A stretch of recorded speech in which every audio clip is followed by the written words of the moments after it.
Assalamualaikum warahmatullahi wabarakatuh.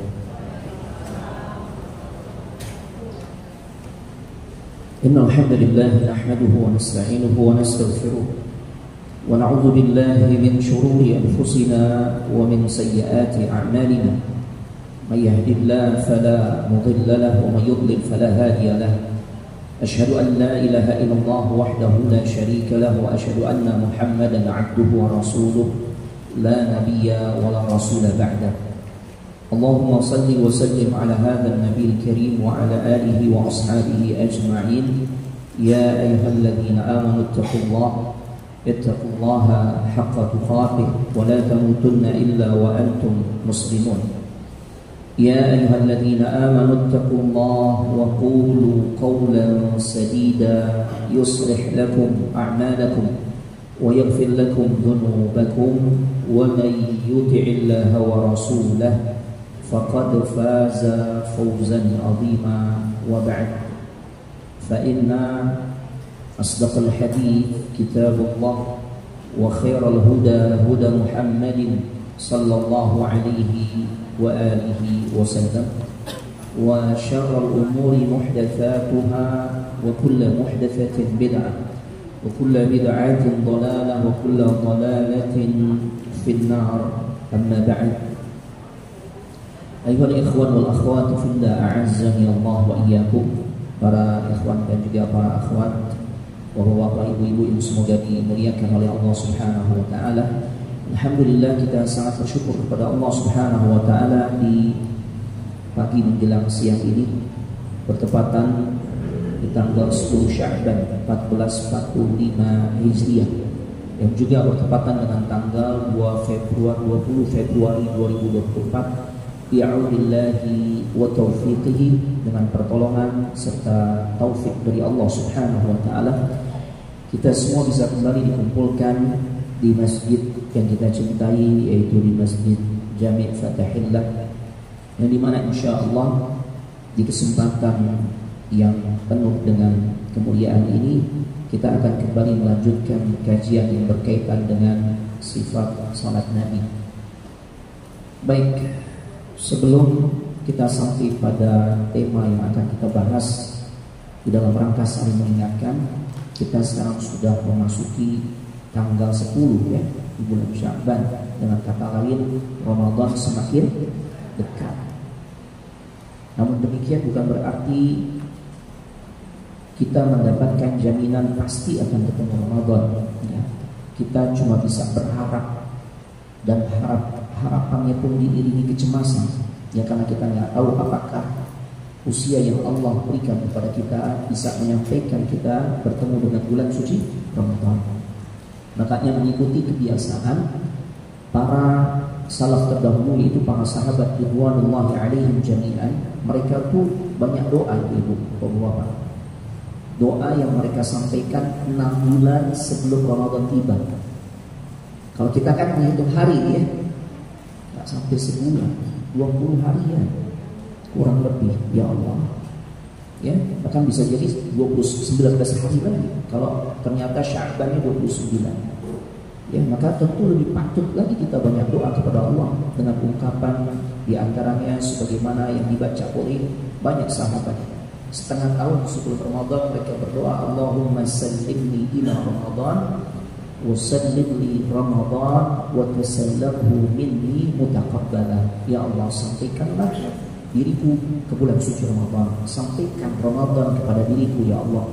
Tatkala Allah izinkan dirinya ketemu Ramadan, kemudian dia jalani Ramadan hari demi hari, hari pertama, kedua, sampai Ramadan selesai berganti Syawal. Prestasi ibadah sudah berhasil dia lakukan. Semoga harapannya semua ibadahnya diterima di sisi Allah Subhanahu wa taala. Baik, ibu-ibu, bapak-bapak yang sudah dimuliakan oleh Allah Subhanahu wa taala, pembahasan terakhir sampai mana? Sampai bismillah tuh.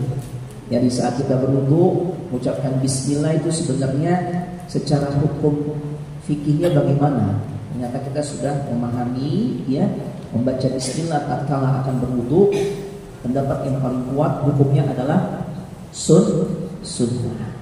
Karena memang dalil yang menyebutkan tentang perintah untuk mengucapkan bismillah sebelum berwudu itu tidak kuat atau dhaif. Baik, kita masuk pada aktivitas wudu berikutnya, yaitu mencuci tangan 3 kali. Ya. Nah, dan ini juga masuk kategori sunnah wudu. Ya, karena kalau bicara wajib wudu, acuan kita adalah firman Allah surah Al-Maidah ayat berapa kemarin? Ayat berapa? Lupa Ustaz. Gitu ya. Ya ayyuhalladzina amanu idza qumtum ila shalah faghsilu wujuhakum. Ada yang ingat ayat berapa? Ayat ke-6. Ya.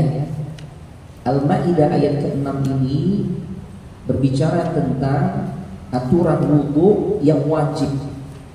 Ya. Jadi kalau ditanya ketika kita berwudu yang wajib itu apa aja Ustaz, atau melakukan apa saja? Jawabannya ada di dalam surah Al-Maidah ayat ke-6. Ya.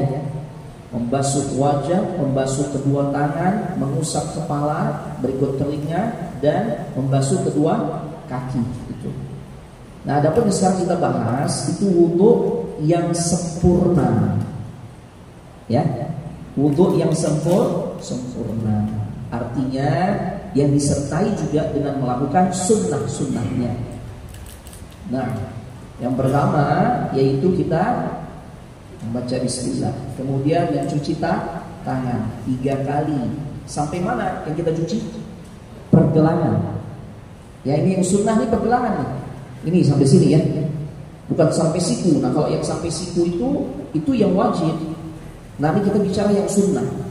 Ya, urutan-urutannya kalau kita mau berwudu dengan cara yang sempurna, ya, kondisi nggak antri, ketersediaan air sangat cukup, sempurna.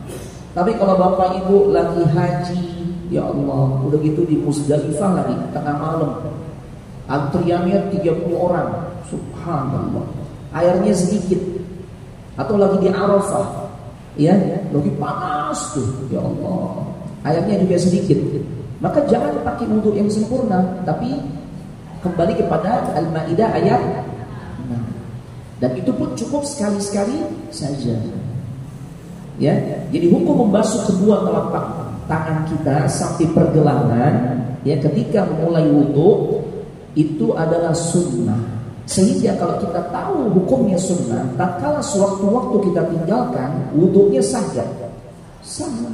Dan jangan celah orang, itu kok nggak basuh kedua tangan, nggak sah loh wudunya. Salah ungkapan kayak begitu. Ya, karena meninggalkan amalan sunnah tidak mempengaruhi keabsahan sebuah ibadah. Ya, dan ini adalah ijma. Kalau ijma ini berarti kesepakatan semua ulama. Paling nggak yang 4 ini, ya, Imam Abu Hanifah, Imam Malik, Imam Syafi'i, Imam Ahmad ibn Hanbal, serta imam-imam yang lain tentunya bersepakat masalah hukum membasuh kedua tangan tatkala mau memulai wudu adalah sunnah. Sehingga tatkala seseorang meninggalkan amalan ini tetap wudunya sah. Ya. Nah, seperti itu diantara juga dari perkataan Al-Imam Ibnu Munzir. Ya, Al-Imam Ibnu Munzir di dalam kitab Al-Ijma'. Baik, kita lanjut sekarang berkumur. Ya, berkumur-kumur. Nah, yang dimaksudkan berkumur-kumur di sini atau dalam bahasa hadis disebut madmadah. Ya. Yaitu memasukkan air ke dalam mulut kemudian menggerak-gerakannya. Ya. Ya, kita paham ya kalau berkumur. Jadi bukan cuma masukin kemudian langsung dilepeh, jangan. Tapi gerak-gerakan tuh, ya, air tersebut di mulut kita, agar kotoran-kotoran yang mungkin nyelip di gigi gitu akan menjadi bersih. Otomatis air setelah kita gerak-gerakan yang ada di mulut kita lepeh, jangan ditelan. Nah, dilepeh. Nah, itu disebut dengan madmadah. Nah, selain madmadah, selain berkumur, disunnahkan juga untuk istinsyaq, yaitu idkhalul ma' ilal anf, memasukkan air ke dalam hidung. Memasukkan di sini artinya menghirup. Nah, menghirup. Jangan cuma dicolek-colek ke lubang hidung bagian luar, tapi sedot. Ada beberapa riwayat, di antaranya air yang digunakan untuk kita sedot ke dalam hidung serta kita keluarkan, kalau penyedotnya disebut istinsyaq, mengeluarkannya disebut istinthar. Ya, airnya itu sepaket dengan air yang kita pakai untuk berkumur. Jadi pada saat kita hidup air, jangan semuanya buat kumur. Seperti itu. Tapi jika nggak memungkinkan, Ustaz kayaknya nggak bisa, Ustaz. Ya pasti habis nih. Ya sudah, berarti ya mengambil lagi air berikutnya. Ya, cuma yang jelas tatkala istinsyaq itu memasukkan, disedot sampai terasa, bahkan sampai terasa di rongga mulut. Kadang-kala seperti itu. Dan ini secara ilmiah pun sangat bermanfaat, sebagaimana boleh jadi kemarin Anda sudah sebutkan ya. Banyak dokter THT yang sudah mengungkapkan tentang manfaat istinsyaq ini. Ya, tatkala kami mengisi tentang masalah bab salat ini, termasuk bab wudhu ya, di hadapan para dokter di Rumah Sakit Cipto Mangunkusumo RSCM lantai 7, mereka menyampaikan tuh bahwasanya Ustaz, kalau orang Islam wudhunya benar, cara wudhunya benar, khususnya di dalam bab istinsyaq dan istinthar, kayaknya dokter THT nggak laku, Ustaz. Karena jarang kaum muslimin yang kena penyakit di rongga hidung, atau kalau dalam bahasa fikih khayshu. Ya, kenapa? Bersih, Ustaz. Karena metode itu yang kita pakai di saat mengobati pasien. Pasien ada masalah nih, banyak lendir di sini, sering pusing, polip dan sebagainya. Pokoknya penyakit yang menyangkut khayshu, rongga hidung. Ya, ternyata metode kita, Ustaz, kita masukkan ya air NaCl, air infus, cairan infus ke dalam spuit ya, alat buat suntik ya, yang ukuran 10 mili tapi sudah dicopot jarumnya ya, kemudian dimasukkan ke lubang kanan, lubang hidung kanan, dan anak dipraktekkan. Anak mau coba. Akhirnya saya dipraktekkan ya, bagaimana caranya. Dimasukkan ke lubang kanan, kita miring ke kiri, nanti dia akan keluar air tersebut ke sebelah kiri, begitu sebaliknya ya. Tapi kan itu butuh modal, beli alat semprotnya, beli cairan infus. Sedangkan selama ini kita gimana? Free ya, gratis. Masya Allah, luar biasa. Nah itu lakukan. Bisa sekali, bisa 2 kali, bisa 3 kali. Itu sifatnya khiyarah atau pilihan. Ya, pilihan. Nah masalah berkumur ini para ulama pun khilaf. Ada 2 pendapat. Pendapat pertama mengatakan tidak wajib berkumur-kumur dan juga istinsyaq, tapi ini hanya sebatas sunnah, dan ini adalah pendapat jumhur, mayoritas ulama. Ya, nah, kemudian pendapat kedua, nah dalilnya cukup banyak sebenarnya, cuma ada ringkas saja ya, biar lebih simpel. Pendapat kedua menjelaskan bahwasanya berkumur-kumur dan istinsyaq serta istinthar tentunya itu wajib. Ya, ini salah satu pendapat dari Imam Ahmad, dan ini juga menjadi pendapat diantaranya Al-Imam Ibnu Abi Layla dan juga Ishaq. Nah, dalil-dalil mereka karena mereka menghimpun riwayat bahwasanya Nabi sallallahu alaihi wasallam melakukan keduanya dan tidak pernah meninggalkan kedua aktivitas ini. Ya. Baik. Akan tetapi para ulama mengatakan sanggahannya dalil yang seperti ini tidak mutlak. Sesuatu yang sering atau terus dilakukan oleh Nabi kemudian otomatis menunjukkan hukumnya wajib. Nah, ya, Jadi memang ada khilaf di kalangan para ulama tentang hal ini. Dan ana pribadi lebih condong mengikuti para ulama yang mengatakan ini sunnah. Karena bicara yang wajib terkait dengan aktivitas wudhu kita, jawabannya ada di dalam surah Al-Maidah ayat 6. Itu simpelnya kayak gitu. Ya. Nah, kemudian Bapak Ibu jamaah sekalian semoga dimuliakan oleh Allah Subhanahu wa taala, kemudian kita masuk pada ghuslul wajh, membasuh wajah ketika wudhu. Nah, ini hukumnya wajib. Berarti kalau wajib ditinggalkan, ya maka menjadikan wudhunya tidak sah. Kalau ditinggalkan tidak sah, ini wajib. Ya, baik. Dan wajah diambil dari kata al-muwajahah, saling berhadapan. Artinya anggota tubuh yang tatkala kita berhadapan dengan seorang, orang lain tahu tuh bagian apa aja yang kelihatan. Ya, atau kalau kita bercermin, bagian yang tampak di cermin itulah wajah. Ya, sehingga para ulama sampai membuat batasan min mubtada sathil jabha ila muntahal lahyain. Batasan panjangnya itu dimulai dari awal kening ini ya, jidat ya. Yang di situ tumbuh rambut sampai jenggot. Sampai penghabisan jenggot. Itu batas atas bawah. Batas lebarnya waminal udhuni ilal udhuni fil arud. Lebarnya dari satu telinga bagian depan nih, batas kayak ada nonjol-nonjol ya, dari sebelah kanan ke kiri atau sebaliknya. Nah ini.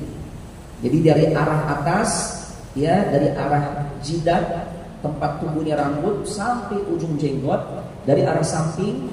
Nah, menuju telinga nih, ya sebelum lubang telinga di bagian sini.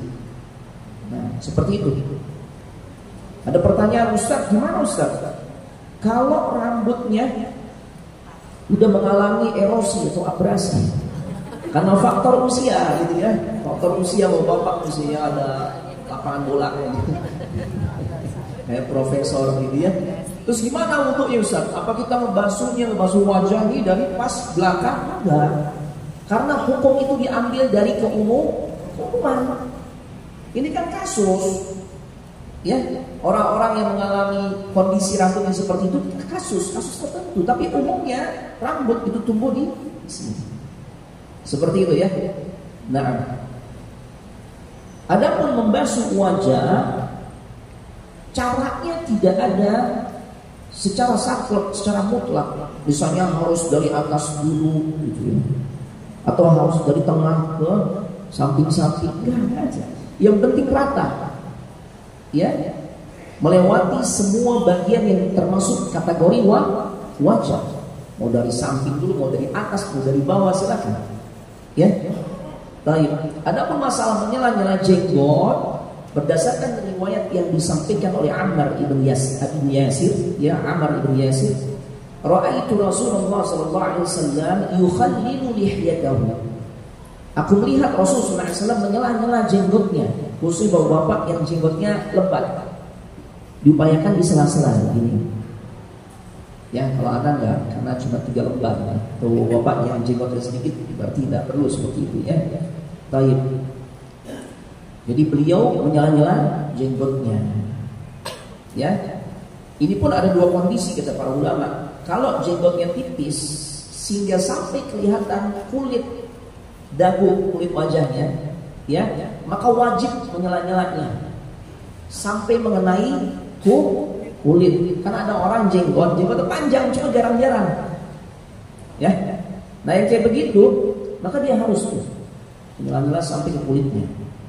Tapi kalau jenggotnya tebal, masya Allah, bahwa ya sehingga nggak tampak lagi nih kulit dagunya, ya, maka ya menyela-nyela bagian dalam jenggot atau pangkal itu yang berdekatan dengan kulit, ya, itu hukumnya hanya sebatas sunnah, karena dia termasuk bagian tubuh yang tersembunyi, ya, seperti itu.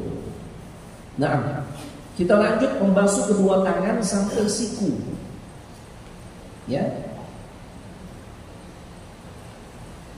Wa aydiyakum ilal marafiq. Kemudian kita diperintahkan oleh Allah untuk membasuh tangan sampai siku. Dimulainya dari ujung-ujung jari. Kalau kita melihat redaksi ayatnya, ya, wa aydiyakum ilal marafiq. Ya, membasuh kedua tangan sampai ke siku. Berarti sebagian ulama menafsirkan dari ujung jari baru ke siku. Tapi para ulama yang lainnya mengatakan jika kita ngambilnya dari siku dulu, ya kita basahinnya dari siku, apakah lewat keran ataupun di bak, gitu ya, atau nggak mesti di bak. Ini cukup ya kalau kita wudhu dengan air segini? Lebih dari cukup. Sisanya bisa buat minum, ya. Ini berapa mili? 300-an ya. Kalau yang gelas kurang ya, 200-an. Yang gelas ini cukup. Apalagi yang ini, Pak.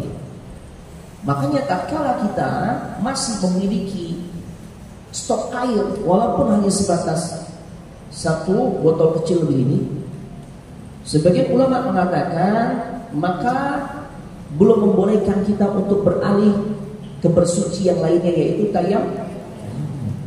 Karena sebagian ulama mensyaratkan orang ini bersuci dengan cara tayamum itu kalau faqdul ma, kalau dia udah nggak dapat lagi seperti itu, ya. Nah, jadi basuh kedua tangan sampai siku. Ya, kalau kita pakai keran, kita jalankan saja di bawah aliran air itu sudah cukup. Menyala-nyala sunnah. Di sela-sela jari-jari kita ada sela-sela, gitu ya. Atau kita ratakan, ya, sampai kita basuh. Ya, air yang mengalir kita ratakan dengan tangan kiri saat kita membasuh tangan kanan. Begitu sebaliknya. Ya, begitu sebaliknya. Lagi. Bahkan sebagian ulama mengatakan menyela-nyela jari itu hukumnya bukan sunnah, tapi sebatas istihsan. Istihsan itu levelnya di bawah sunnah, cuma dianggap baik oleh sebagian ulama. Yang terpenting adalah bagaimana agar air itu mengenai seluruh bagian tubuh yang harus terbasuh atau tercuci. Ya, nah, Bapak Ibu jamaah sekalian semoga dimuliakan oleh Allah Subhanahu Wa Taala. Ini pun sama, untuk membasuh tangan boleh sekali, boleh 2 kali, boleh 3 kali. Sifatnya pilihan. Sifatnya pilihan. Ya. Kemudian, Ustaz gimana? Apakah boleh selang-seling nggak? Ini juga sering ditanyakan. Ustaz boleh selang-seling nggak? Jadi sekali kanan dulu, pindah kiri, kanan lagi, kiri lagi. Yang afdal adalah tuntaskan dulu kanan, baru kemudian kiri. Ya, itu yang lebih utama. Seperti itu. Jadi batasannya adalah siku. Walaupun ada sebagian sahabat itu sampai ke bahu, tulang bahu. Tetapi ini pendapat yang lemah. Tadi. Kalau mau lebihkan sedikit saja. Ya, kita khawatir nih sikut nggak kena basuhan air, maka kita lebihin sedikit boleh. Kemudian aktivitas berikutnya saat kita berwudu, wamsahu bi ru'usikum, mengusap kepala. Ya, kepala ini masuk juga di dalamnya adalah al-udhunain, kedua telinga. Ya. Dan Imam Nawawi menjelaskan mengusap kepala ini hukumnya wajib berdasarkan dalil yang ada di dalam Al-Quran, di dalam Sunnah, dan juga ijma. Jadi jangan sepelein masalah mengusap kepala. Dan ingat ya, lafaznya itu adalah wamsahu, bukan masuk cakupan farsil, bukan ghusl. Kalau ghusl bima'in kathir, dengan air yang banyak. Tapi kalau wamsahu itu mengusap, menyapu.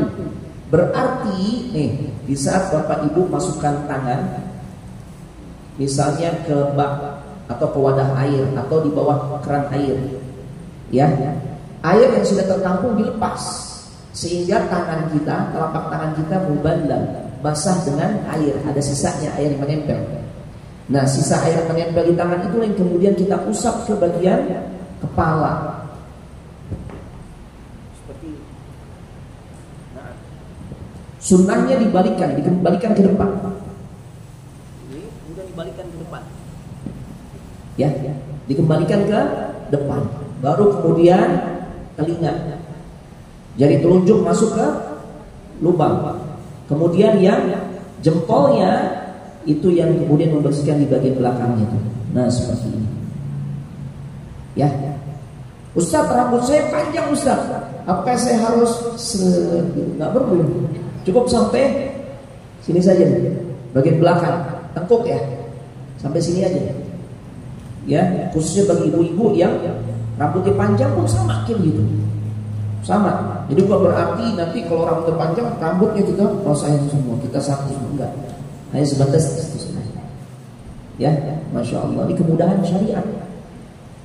Ya. Dan ini dampaknya insya Allah yang akan memberikan cahaya buat diri kita nanti di kehidupan akhirat, menimbulkan cahaya.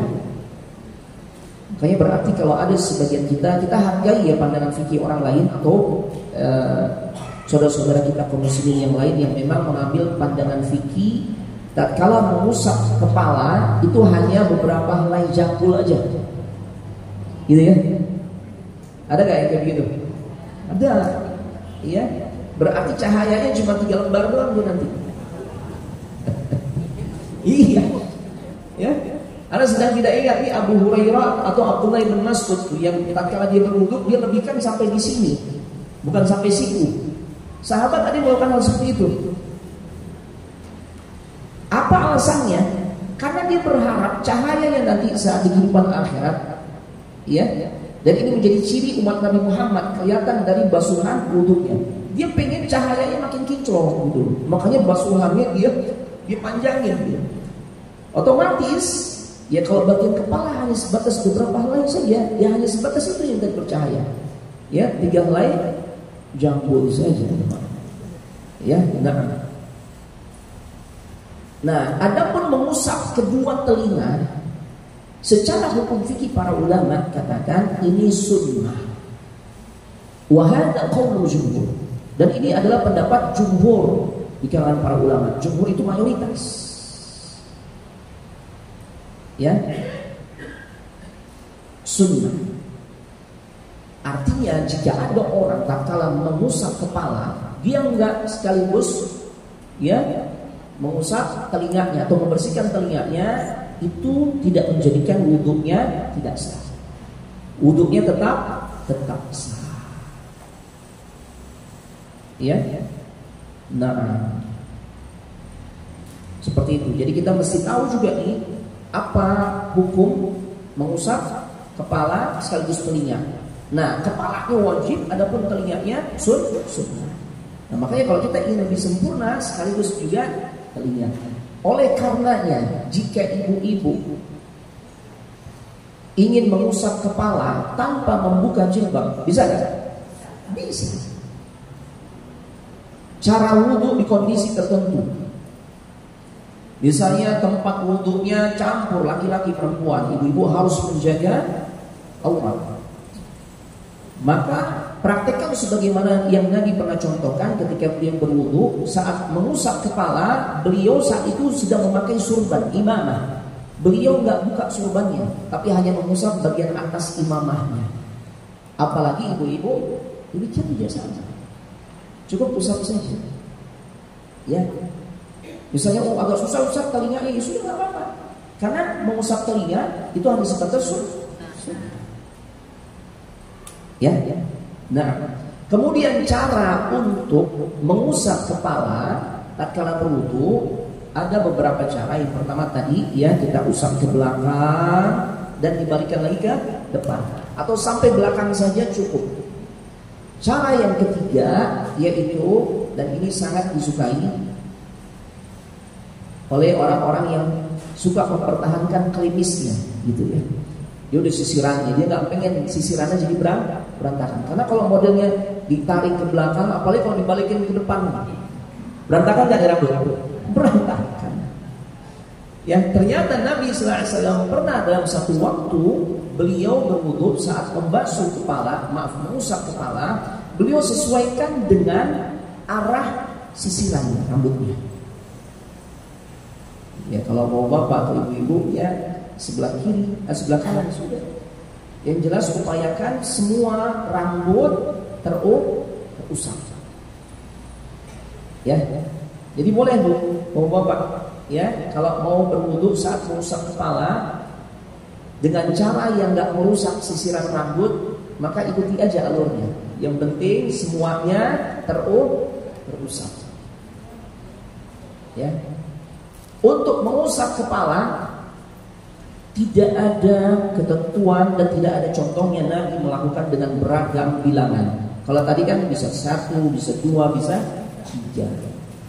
Nah, adapun mengusap kepala itu hanya sebatas sekali. Ya, nah sekali. Jadi sekali aja ibu-ibu, bapak.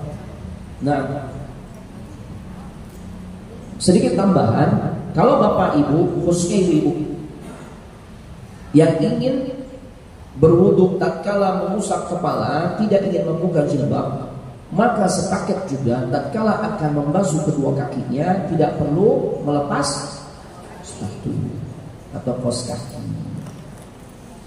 Tapi syaratnya kaos kakinya, misalnya kita bicara kaos kaki ini, kaos kakinya harus menutupi al-ka'bain, kedua mata kaki. Ya, karena yang dimaksud khuf di sini adalah alas kaki yang sampai dia menutupi kedua mata kaki. Ya, maka cukup usap di bagian atasnya saja. Masya Allah, ini sangat memudahkan ya. Baik, kita masuk sekarang mencuci kaki 3 kali hingga mata kaki. Secara hukum membasuh kaki sampai mata kaki ini adalah wajib. Ya. Sebagaimana yang Allah firmankan dalam Al-Maidah ayat ke-6, wa arjulakum ilal ka'bain, dan kemudian ya basuh atau cucilah kedua kaki sampai mata kaki. Ya. Baik. Yang perlu diperhatikan, karena Nabi pernah mengingatkan, jangan sampai bagian tumit itu tidak terbasuh. Karena Nabi pernah mengatakan wailul lil aqab minan nar marratain aw thalatha. Ya, Nabi mengulang-ulang sampai 2-3 kali, celaka tumit-tumit itu dari neraka. Yaitu tumit-tumit yang tidak terkena basuhan air wudhu. Tumit kan di belakang ya. Ini kadang-kala lalai ini. Kita cuma mengguyurnya tuh bagian depan aja. Perhatiin bagian belakangnya. Makanya ya sebagian ulama katakan sangat baik kita untuk membantu meratakan air tersebut dengan tangan, agar bagian yang dikhawatirkan tidak terkena air itu terhindar. Ya, karena ya boleh-boleh saja kita cuma ngalirin tuh di bawah keran gitu ya, nah, seperti itu. Atau kita pakai gayung, kita guyur. Cuma pastikan khususnya tumit terkena air, basuhan air. Ini penting. Ya, karena Nabi pernah mengingatkan sampai 3 kali, celaka tuh tumit-tumit yang tidak terkena basuhan air. Ya, ya Allah. Nah, begitu juga sampai mata kaki. Baik. Nah, jadi kita menjadi faham setelah ini bahwasanya di dalam berwudu hanya bagian kepala saja yang caranya itu cukup diusap. Selebihnya itu dengan cara dicuci atau dibasuh. Perbedaan membasuh dengan mengusap, kalau membasuh berarti menggunakan air yang banyak. Ya. Kalau mengusap ya hanya sebatas air itu menempel di tangan. Makanya konteksnya pas. Kalau ibu-ibu ingin mengusap kepala di bagian atas jilbabnya, coba bayangkan. Kalau kita harus menampung air, gimana kira-kira? Ya Allah. Habis keramas Bu. Ya, baik. Nah ini diantara gambaran cara berwudu yang sesuai dengan sunnah Nabi Sallallahu Alaihi Wasallam. Kemudian disunahkan pula kita untuk membaca doa setelah wudu. Asyhadu an la ilaha illallah wahdahu la syarika lah wa asyhadu anna Muhammadan abduhu wa rasuluh. Allahumma ja'alni minat tawwabin waj'alni minal mutatahhirin. Sampai situ. Itu yang sesuai sunnah. Karena kita dapati juga ada orang baca doa ditambahin lagi waj'alni min ibadikas salihin. Tapi riwayatnya enggak sunnah, enggak ada dari Nabi sallallahu alaihi wasallam. Enggak ada riwayat yang sahih yang menjelaskan Nabi baca doa wudu yaitu sampai waj'alni min ibadikas salihin. Tapi Nabi berhenti sampai waj'alni minal mutatahhirin. Jadikanlah aku termasuk golongan orang-orang yang mensucikan diri. Berarti yang paling bagus yang ngikutin sunnah kan? Makanya ngikutin sunnah itu mudah. Ya, kan lebih pendek. Kan biasanya ibu bapak suka nanya, Ustaz doa yang paling pendek gimana Ustaz? Ya, lebih pendek, Masya Allah. Doa mau makan apa Bu? Bismillah. Dulu kita apa bacanya? Allahumma barik lana fima razaqtana wa qina adzabannar. Ini doa maknanya bagus. Cuma masalahnya kita sudah dihadapkan pada pilihan yang datang dari Nabi. Pastilah yang datang dari Nabi itu lebih utama jaminan mutu. Kenapa kita beralih ke yang lain? Gitu. Kita nggak katakan lafaz doa tersebut buruk maknanya, bagus. Wahai Allah, barik lana, berikanlah keberkahan kepada kami. Ya, Allahumma barik lana fima razaqtana, dari apa yang telah Kau rezekikan kepada kami. Ya, kemudian apa lagi? Allahumma barik lana fima razaqtana wa qina adzabannar, minta perlindungan dari siksa api neraka. Ini kan bagus banget makanya. Cuma masalahnya Nabi baca itu gak? Itu dia. Itu. Allahumma in kana rizqi fis sama' fa anzilhu, ya Allah, kalau rezekiku masih ada di langit cepat turunin dong ya Allah. Wa in kana fil ardi fa akhrijhu, kalau rezekiku masih kependam di dalam bumi cepat keluarin dong ya Allah. Ini doa apa nih kita baca dulu? Doa saat kapan? Duha. Padahal Nabi baca gak doa kayak gitu saat duha? Enggak.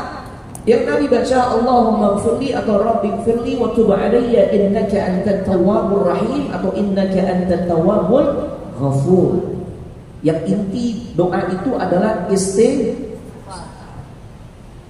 Berarti ada gak di saat duha Nabi minta fulus? Enggak ada. Itu pergeseran-pergeseran yang keluar dari sunnah. Duha itu bukan karena dagangan anak omsetnya lagi terjun bebas Ustaz.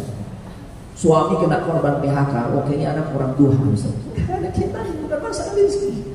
Duha itu momen yang dimana Nabi manfaatkan untuk beristighfar, mohon ampun kepada Allah. Tapi kalau memang kita selipkan juga di saat duha, doa, minta rezeki, boleh-boleh saja. Tapi jangan difahami ya duha itu konteksnya adalah untuk urusan bukan. Ya. Nah, baik seperti itu ya. Ini sekilas tentang masalah wudu. Alhamdulillah secara umum seperti itu. Nah, secara umum seperti itu. Dan tampak sekali bagaimana kemudahan di dalam syariat. Adapun tayammum, alternatif di dalam bersuci tatkala kita nggak bisa berwudu. Kemarin aku sudah jelaskan kalau nggak salah. Tayammum ini selain untuk menghilangkan hadas kecil, dia juga menghilangkan hadas besar. Begitu sih Ustaz, alternatif doang. Iya. Ini kemudahan syariat. Sangat mungkin ada orang-orang yang memang tidak boleh terkena air karena kondisi dia lagi luka parah nih di sebagian besar tubuhnya. Kemudian dia junub, mungkin nggak? Mungkin. Ya. Atau dia lagi demam hebat, nggak boleh kena air karena bisa bahaya, bisa step dan sebagainya. Tapi dia junub, maka solusinya adalah tayammum. Ya, tayammum. Makanya Nabi pernah mendoakan keburukan kepada seorang yang sok tahu. Tatkala ada orang yang terluka parah, dia tanya kepada seorang, ya, dengan kondisi seperti ini, bolehkah saya tidak berwudu atau tidak mandi, tapi cukup tayamum saja. Ternyata apa yang terjadi? Orang ini katakan, oh enggak, ente harus wudu, ente harus ikut mandi. Akhirnya ya karena terkena air, bagian-bagian tubuh yang seharusnya nggak boleh kena air, memudaratkan dirinya sampai orang itu meninggal. Nabi dengar info ini dan Nabi mendoakan keburukan buat orang yang berbicara tanpa dasar ilmu. Ya. Nah kalau tayamum simple, ya. Jika memungkinkan kita bertemu atau mendapatkan debu yang jelas, kasat mata kelihatan, maka silakan saja. Tapi kalau konteksnya kita misalnya ingin umrah, antisipasi, kita diomelin pramugari saat wudhu di mana? Iya, jangan di atas pesawat, bahaya. Ya. Bahaya, dilarang oleh semua maskapai penerbangan. Ya. Bolehnya wudhunya di mana? Di toilet, di dalam pesawat. Nah dalam konteks ini seperti itu, nggak perlu tuh kita bawa debu dari rumah. Atau kita udah nggak memungkinkan wudhu ya di toilet pesawat. Maka kemudian otomatis kita bertayamum dan nggak perlu juga kita tuh membawa atau menyiapkan debu dari rumah. Nanti jadi ribut sama pramugari atau kru pesawat ya, bikin kotor pesawat. Nah, cukup kita yakini bahwasanya di semua tempat itu ada debu. Apakah di jendela pesawat, misalnya kita posisinya di dekat dengan jendela, karena nggak di dekat jendela Ustaz, ya di pinggir ya sudah, ya. Kursi yang di depan kita tuh bagian belakangnya tempelin tangan kita. Kalau memang debu yang kita gunakan jelas-jelas kelihatan, konteksnya bukan di dalam pesawat misalnya, ya kita nggak dapat air di padang pasir gitu, ya sudah, debu kita tempelkan di tangan, kemudian kita tiup. Jadi yang niup-niup tangan ini kalau debunya jelas-jelas kelihatan banyak. Kalau debunya nggak kelihatan, apa yang mau ditiup? Jadi kalau yang di pesawat ini nggak perlu tiup-tiup, gitu loh. Tempelkan, kemudian ya usap wajah sekali saja. Usap wajah sekali. Ya, usap wajah sekali. Ya, kemudian setelah itu ada beberapa riwayat boleh kita tempelkan lagi atau boleh langsung. Ya, mengusap bagian tangan. Tangan kanan kita usap dengan tangan kiri. Begitu sebaliknya, sampai pergelangan saja teman. Bahkan satu riwayat yang sahih menyebutkan cukup diusap bagian punggung. Bagian punggung tahu ya? Ini punggung telapak tangan ini yang hitam. Ya kan ada dua sisi. Ya, bagian atas nih cukup diusap sekali-sekali. Tayamum begitu. Ya cukup diusap sekali. Selesai. Ya, jadi bagian tubuh yang diusap dengan debu ini hanya sebatas wajah dan telapak tangan atau punggung telapak tangan. Karena dua versi. Kalau telapak tangan berarti bicaranya bolak-balik sampai pergelangan, bukan sampai situ, sampai pergelangan. Sebagian ulama mendhaifkan hadis yang menjelaskan tayamum itu mengusap tangannya, ya, sampai situ. Hadisnya tidak kuat. Ya, makanya hadis yang kuat itu yang sahih, ya, atau paling tidak hasan itu di bagian punggungnya saja diusap atau sampai kedua sisi. Ya, batasannya sampai pergelangan tangan. Simple ya. Simple. Oh iya, ajaran Islam itu ajaran yang mudah. Ya. Baik. Nah, Ustaz, gimana hukum berwudu menggunakan spray? Nah, ini bisa nggak spray? Alat semprot, surat. Ya, spray bersama. Ya, pokoknya itulah alat semprot ya. Alat semprot gitu ya. Nah, perlu diperhatikan. Sebagian ulama mengatakan ini tidak sah wudunya. Kenapa? Ya karena sifat airnya itu kan hanya sebatas percikan ya.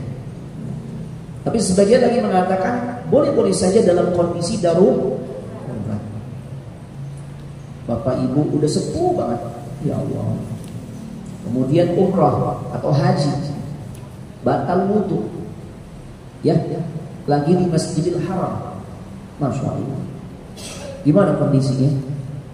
Ya, kalau harus keluar, masya Allah, udah padat, nggak memungkinkan, maka bisa menggunakan spray. Cuma upayakan saat berwudu menggunakan spray, upayakan air yang disemprotkan itu udah mulai terasa ada airan.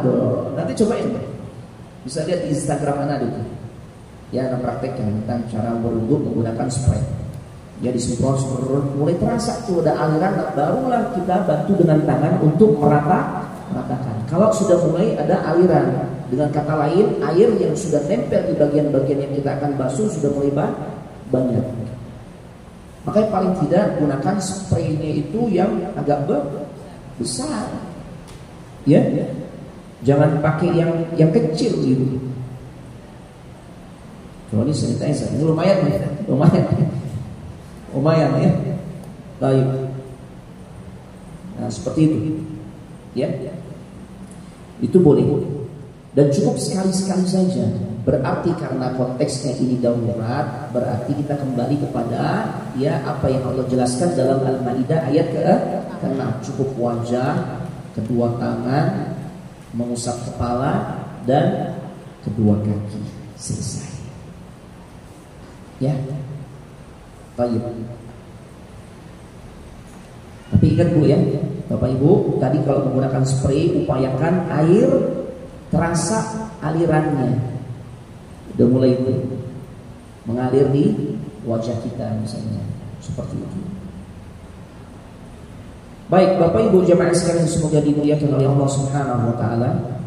Kita masuk sekarang tentang bab salat. Ya. Kita masuk tentang bab salat. Sebelum kita memulai salat, maka seseorang dia harus berniat. Ya.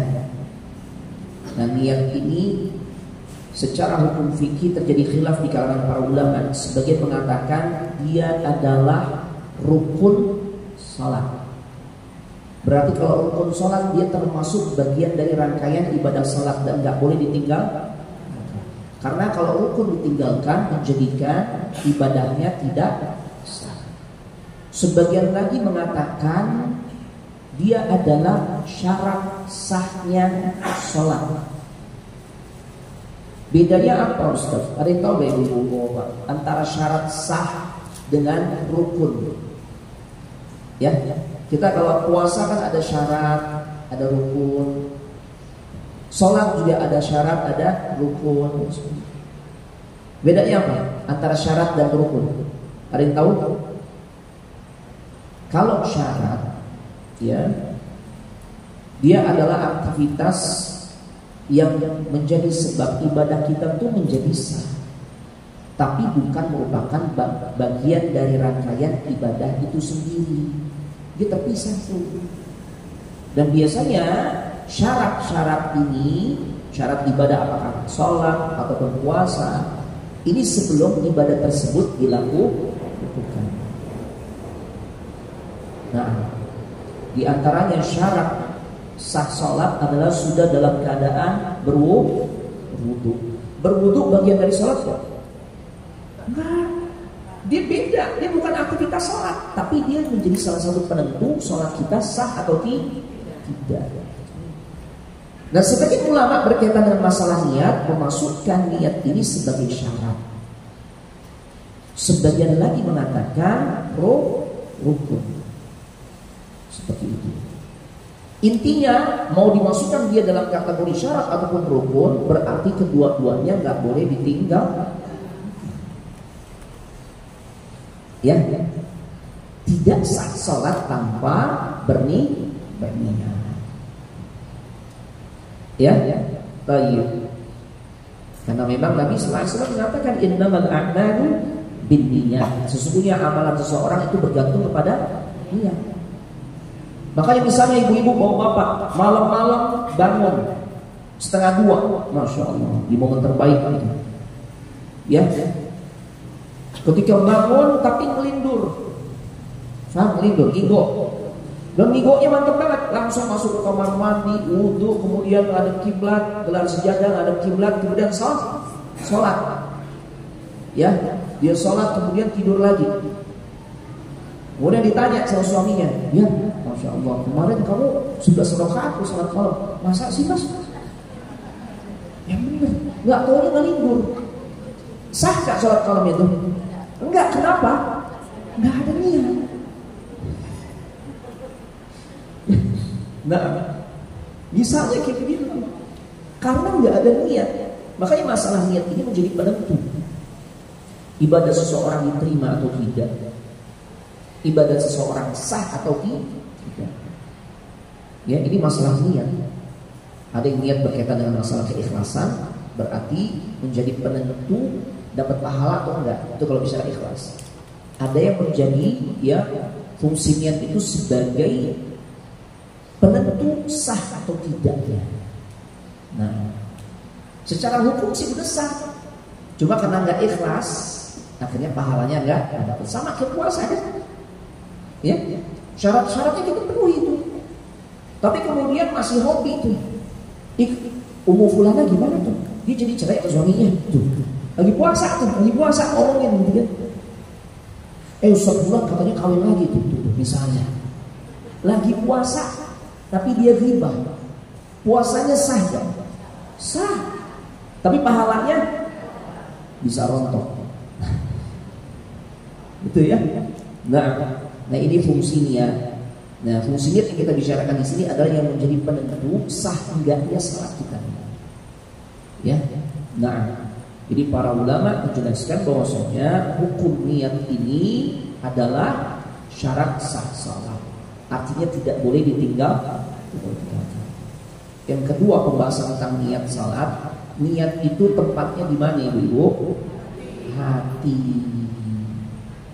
Ya, berarti kalau niat itu tempatnya di hati, dia amalan hati.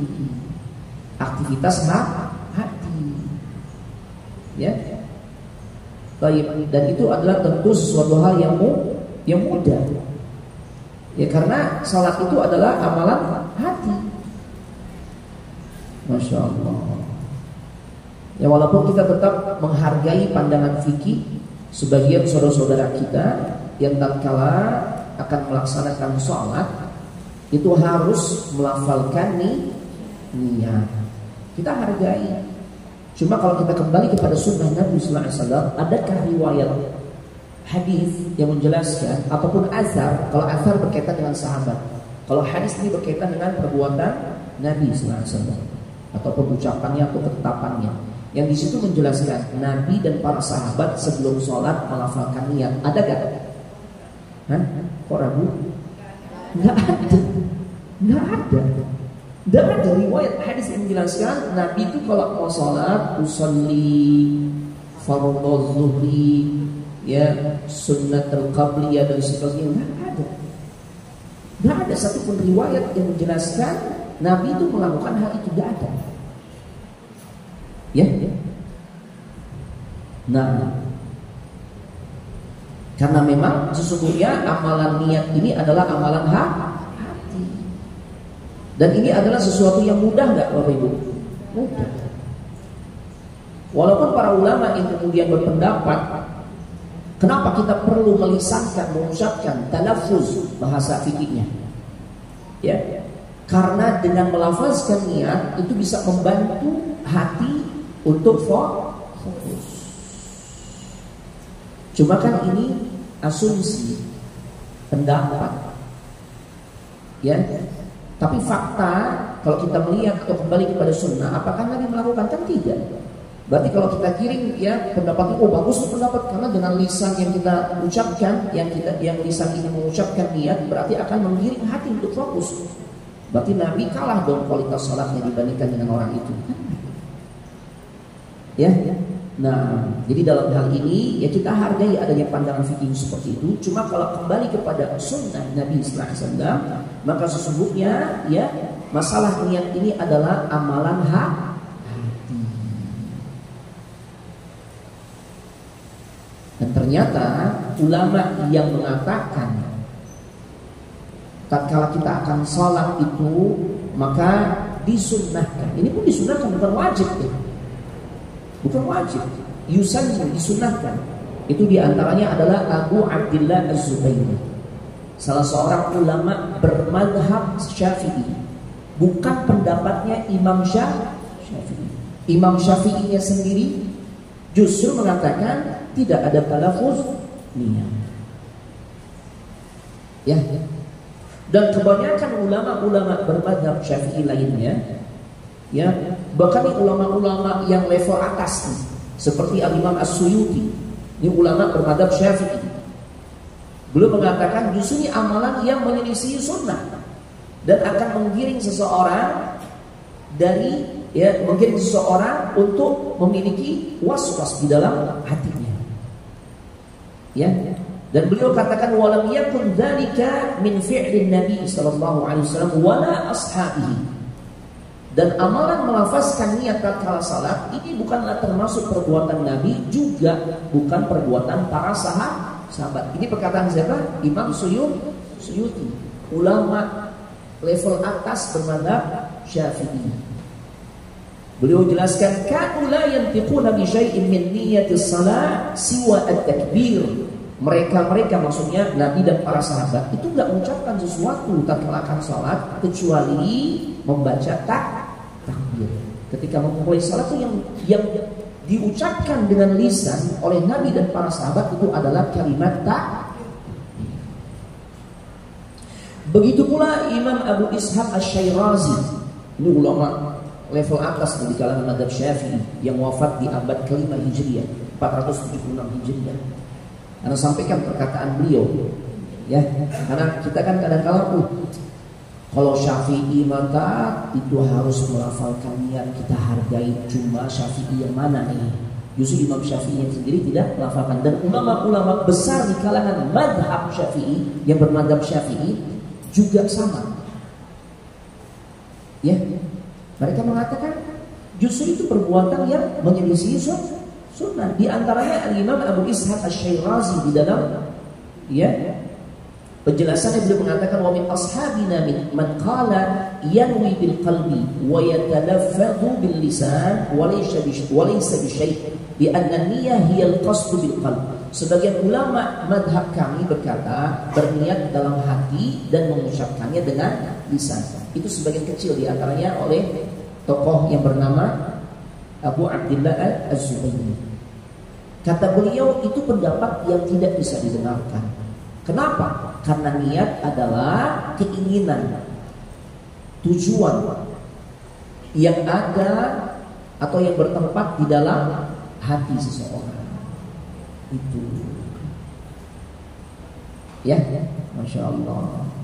Jadi silakan saja bermadhab, cuma tidak ada tuh perintahnya kita fanatik di dalam bermadhab. Kita harus melihat dalil. Ibu-ibu, bapak-bapak kalau nanya Ustaz mazhabnya apa sih? Anak mazhab Syafi'i. Cuma anak melihat dalil. Imam Syafi'i seorang ulama besar, namun di balik keulamaannya beliau sangat mungkin nggak keliru dalam pandangan fikihnya. Sangat mungkin nggak? Sangat mungkin, kan bukan Nabi. Ya. Makanya banyak ulama yang mengatakan idza sahhal hadits fa huwa madhhabi. Jika hadis itu adalah hadis yang sahih, itulah madhabku. Jadi pegangan utamanya adalah hadis, kembali kepada sunnah Rasulullah SAW. Ya. Dan berkaitan dengan bab mengucapkan niat dengan lisan tatkala kita mau salat, ternyata Imam Syafi'i juga tidak mengajarkan seperti itu. Itu hanya sebagian kecil ulama yang bermadhab Syafi'i. Adapun Imam Syafi'i dan ulama-ulama besarnya seperti Imam Nawawi, Imam Asy-Syairazi, Imam As-Suyuti, ya, dan sebagainya justru mengatakan itu justru menyelisihi sunnah, yang artinya jangan dilakukan. Walaupun memang dalam perkara ini para ulama berbeda pendapat, ya, mengenai hukum yang ada yang mengatakan dianjurkan, ya, ada yang mengatakan makruh.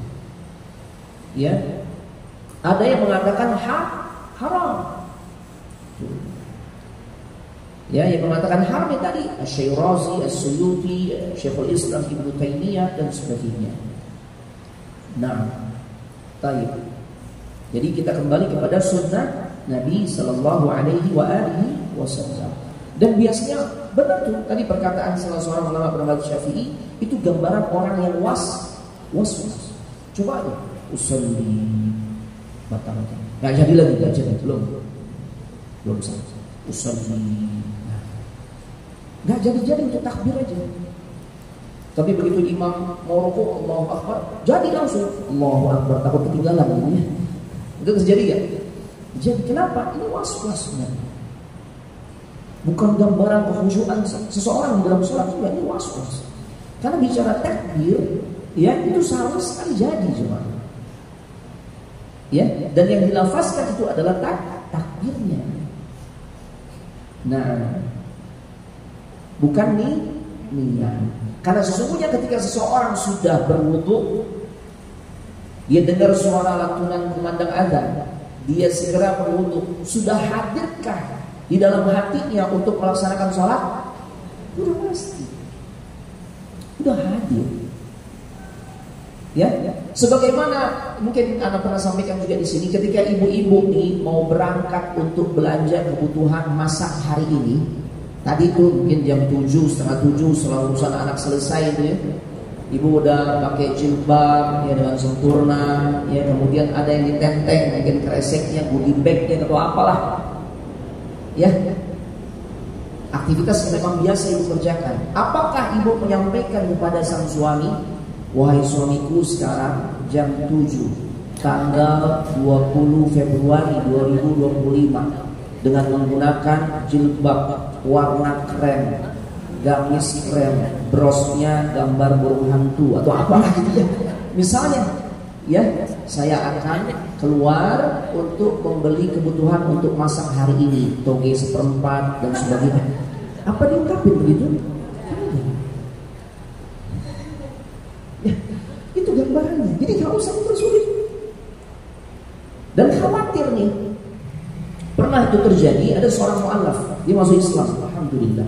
Tapi kemudian goyang, ingin balik lagi ke agama sebelumnya. Satu waktu Allah takdirkan dia ikut kajian anak sampaikan tentang bab salat, tentang masalah niat.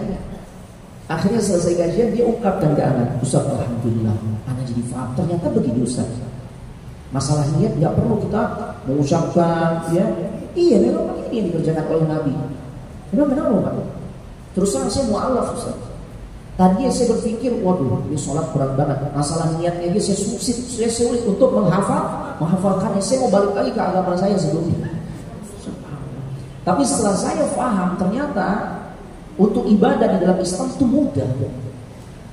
Ya, jadi saya semakin yakin dengan ajaran Islam ini. Coba.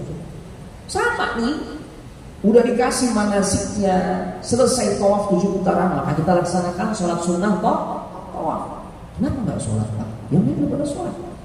Antum saya lihat kok nggak sholat. Nggak bisa niatnya Ustaz. La haula wala quwwata illa billah. Terhalang dia melakukan ibadah dengan sebab nggak bisa melafalkan niat itu. Memberatkan dia.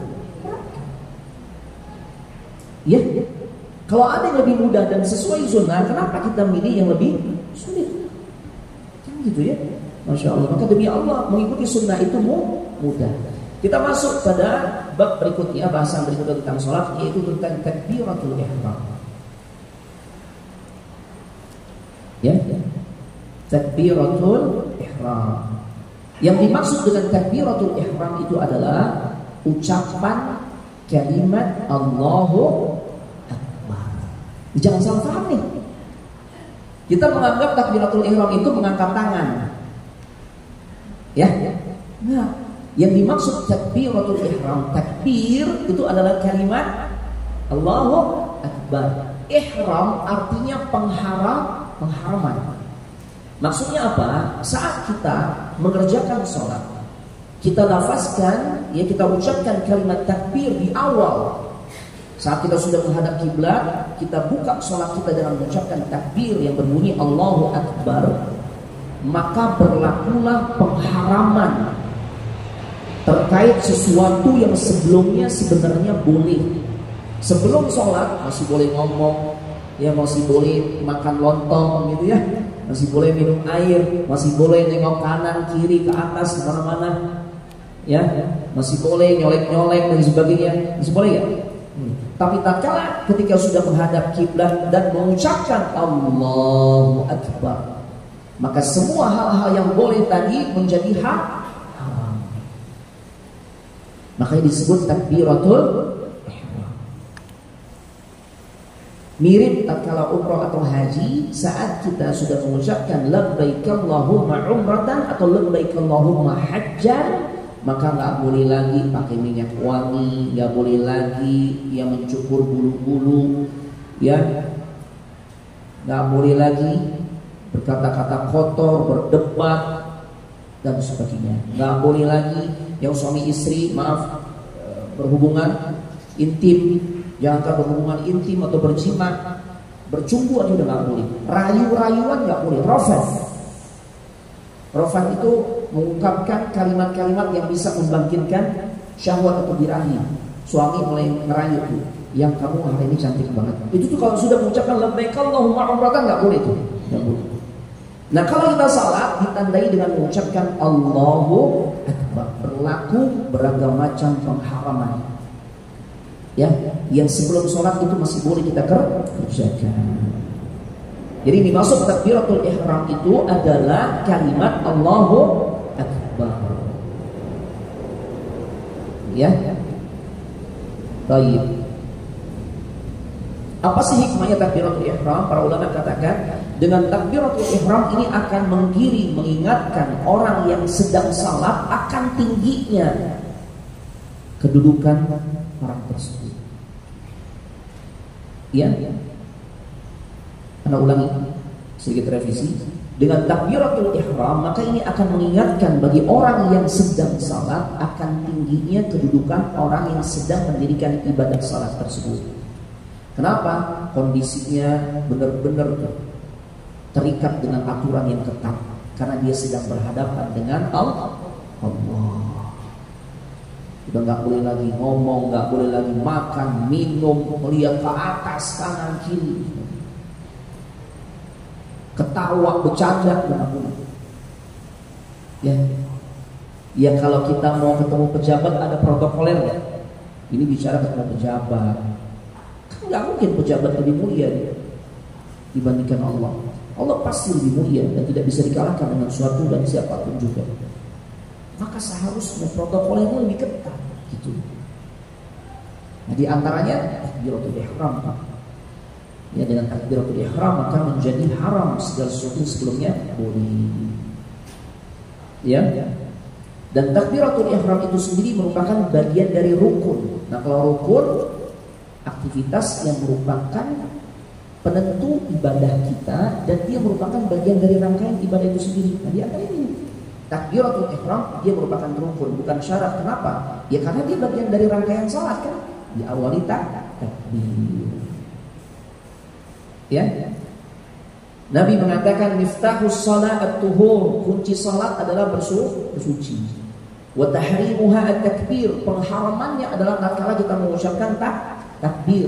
Wa tahliluha at-taslim, dan penghalalannya itu adalah salam. Jadi kalau udah salam udah boleh lagi itu. Makan lontong boleh, roti boleh, ya, minum boleh, bercanda boleh. Nah kalau dalam umrah dan haji kalau sudah tahallul sudah tidak berlaku lagi tuh larangan pakai sesuatu yang wangi-wangi dan sebagainya. Itu. Ya. Jadi takbir. Jadi syarat sah takbiratul ihram kita ini tatkala kita mengucapkan ya lafaz Allahu Akbar. Nah, adapun mengangkat tangannya, ini dia. Ini sunnah. Makanya kalau kita dapati, kita kalau haji atau umrah kita melihat orang sholat macam-macam. Ya, ibu pasti bisa melihat kan? Ya, kita di Masjid Nabawi, subhanallah, itu nggak takbir, bukan nggak takbir, dia takbir, Allahu Akbar, cuma tidak mengangkat. Ada sebagian pandangan fikih gitu. Itu sah sholatnya tapi menyelisihi sunnah. Nah ini mesti kita bedain nih. Jadi kita nggak gampang vonis orang. Sayang banget udah jauh-jauh ke sini nggak sah sholatnya. Karena nggak takbir, bukan nggak takbir, nggak ngangkat tangan, boleh jadi dia sudah takbir. Jadi takbir itu adalah ucapan Allahu Akbar. Dan ucapnya juga harus benar, karena ini mempengaruhi sah tidaknya sholat kita. Allahu Akbar, yang dipanjangkan adalah huruf ulang pada lafzul jalalah, Allahu Akbar. Yang lainnya nggak dipanjang. Ada orang memanjangkan alifnya, Allahu Akbar. Ada, nggak sah. Kenapa? Itu artinya melenceng jauh. Kalau kita panjangkan hanya Allahu Akbar, ini orang ragu apakah Allah Maha Besar. Urusan tauhid ya, urusan tauhid. Ya. Atau dia panjangkan, yang suka ada dengar itu mungkin ibu-ibu bapak suka dengar juga, barnya dipanjangin. Allahu Akbar. Suka dengar gitu ya? Kalau begitu juga nggak sah. Kenapa? Maknanya melenceng jauh, bukan Allah Maha Besar, tapi Allah beduk. Gimana Allah beduk? Makanya hati-hati nih, makanya penting belajar tahsin ibu-ibu, bapak ya. Di mana tempat kita tinggal ada kelas tahsin, ya, di masjid atau di musholahnya ikutin. Atau Ustaz, malu juga Ustaz. Sebenarnya sih nggak usah malu ya, tapi yang penting belajar deh, hadirkan guru ke rumah. Ya, kenapa? Ini penting. Bacaan kita makin bagus, fasahatul lisannya dapat, maka insya Allah kualitas ibadah pun makin bagus. Jadi jangan panjangkan A-nya, jangan juga panjangkan bar-nya. Ya, karena bisa merusak makna. Yang dipanjangkan cuma huruf lam pada lafzul jalalah, Allahu Akbar. Ya, seperti itu. Jangan ganti dengan lafaz yang lain. Ya, apalagi ditranslate. Dulu kan pernah heboh di Indonesia, pernah heboh. Ada orang yang sholat dengan bahasa Indonesia terjemahan atau bahasa sesuai dengan daerahnya masing-masing. Ini jadi ramai masjid, tidak ada persatuan di dalam ibadah yang kita kerjakan.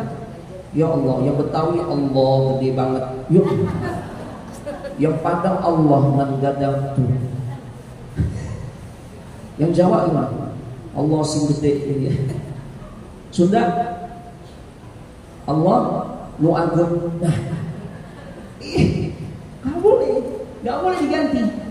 Jadi lafaz ini baku, yaitu Allahu Akbar. Nah, dulu pernah terjadi di negara Turki. Ya, alhamdulillah sekarang sudah mengarah kembali kepada yang mengikuti syariat Islam. Dulu di Turki, ketika masa pemerintahan Mustafa Kemal Atatürk dengan gaya liberalnya memisahkan antara kehidupan agama, ajaran agama dengan kehidupan berbangsa dan negara, sampai dalam urusan azan aja diubah. Ya, termasuk takbirnya berarti. Ya, mereka kalau azan itu bukan Allahu Akbar, tapi Allah ya bu, bahasa mereka. Ya, Nah, kalau itu kita ucapkan dalam takbir salat, maka tidak sah salatnya. Ya. Jadi takbirnya itu lafaz Allahu Akbar, ini baku. Nah, terus gimana Ustaz? Apakah tatkala kita takbiratul ihram mengucapkan Allahu Akbar itu harus beriringan dengan niat? Ya, para ulama menjelaskan hendaknya memang takbiratul ihram itu diucapkan dibarengkan dengan niat. Nah, taib. Akan tetapi terjadi perbedaan pendapat di kalangan para ulama tentang masalah ini. Yang pertama, sebagian ulama mengatakan wajib mengiringi niat dengan takbiratul ihram. Ini pendapat ulama bermadzhab Syafi'i, Maliki, dan juga Imam Ibnu Munzir. Ya, dalil mereka wa ma umiru illa liya'budullaha mukhlishina lahud-din. Mereka tidak disuruh untuk beribadah kepada Allah kecuali ya meniatkan ibadahnya hanya untuk Allah. Jadi mereka mengacu kepada dalil ini, ayat ini mengatakan niat dengan takbir diiringi atau beriringan. Nah, Pendapat kedua mengatakan boleh mendahulukan niat dari takbir. Ini pendapat ulama bermadhab Hambali atau Hanafiyah, termasuk juga Hanabilah, dan salah satu pendapat ulama Malikiyah. Ya, kenapa dikatakan boleh mendahului niat dulu? Karena terbukti jika seorang berwudu maka sudah hadir niat dia untuk sholat, berarti diduluan niat sholatnya. Ya, dan ana lebih condong kepada pendapat yang kedua. Dan banyak ulama yang menguatkan pandangan pendapat yang kedua. Nggak mesti beriringan, bisa juga di awal. Sebagaimana ibadah puasa yang juga kita kerjakan, khususnya puasa wajib Ramadan. Ya, dia harus di awal. Nah, kemudian perkara ketiga yang dibahas, mengucapkan takbiratul ihram itu dalam keadaan berdiri. Ya. Karena Rasulullah SAW adalah Rasulullah SAW idza qama ila shalah i'tadala qa'iman. Adalah Nabi kita atau Rasul kita Muhammad SAW, kalau beliau mendirikan salat maka beliau berdiri dengan tegak. Ya. Kemudian warafa'a yadayhi, mengangkat kedua tangan seraya mengucapkan tsumma qala Allahu akbar. Jadi saat kita takbir itu posisi badan kita itu tegak. Gak boleh kita mengucapkan takbir dalam keadaan ngebongkok, kecuali memang badannya. Kenapa? Itu kita dapati orang takbiratul ihram itu dalam keadaan ngebongkok. Kenapa sampai begitu, Pak? Ibu tahu gak? Mau berrukuknya imam, masbuk nih, masbuk imam udah rukuk. Kalau kita jadi masbuk mendapati imam dalam keadaan rukuk, dapat satu rakaat nggak ketinggalan rakaat kan? Buru-buru. Jadi sudah dalam keadaan bongkok, Allahu Akbar. Itu salah. Yang seharusnya ada dalam keadaan tegak. Sebagaimana hadis yang sudah tadi disampaikan nafasnya. Ya. Nah, jadi bicara mengangkat tangan, kita udah bicara mengangkat tangan. Bagaimana posisi ucapan Allahu Akbar dengan posisi kita saat mengangkat tangan? Bisa berbarengan, Allahu Akbar, atau lafaz takbirnya dulu Allahu Akbar baru angkat tangan? Ya, atau angkat tangan dulu Allahu Akbar.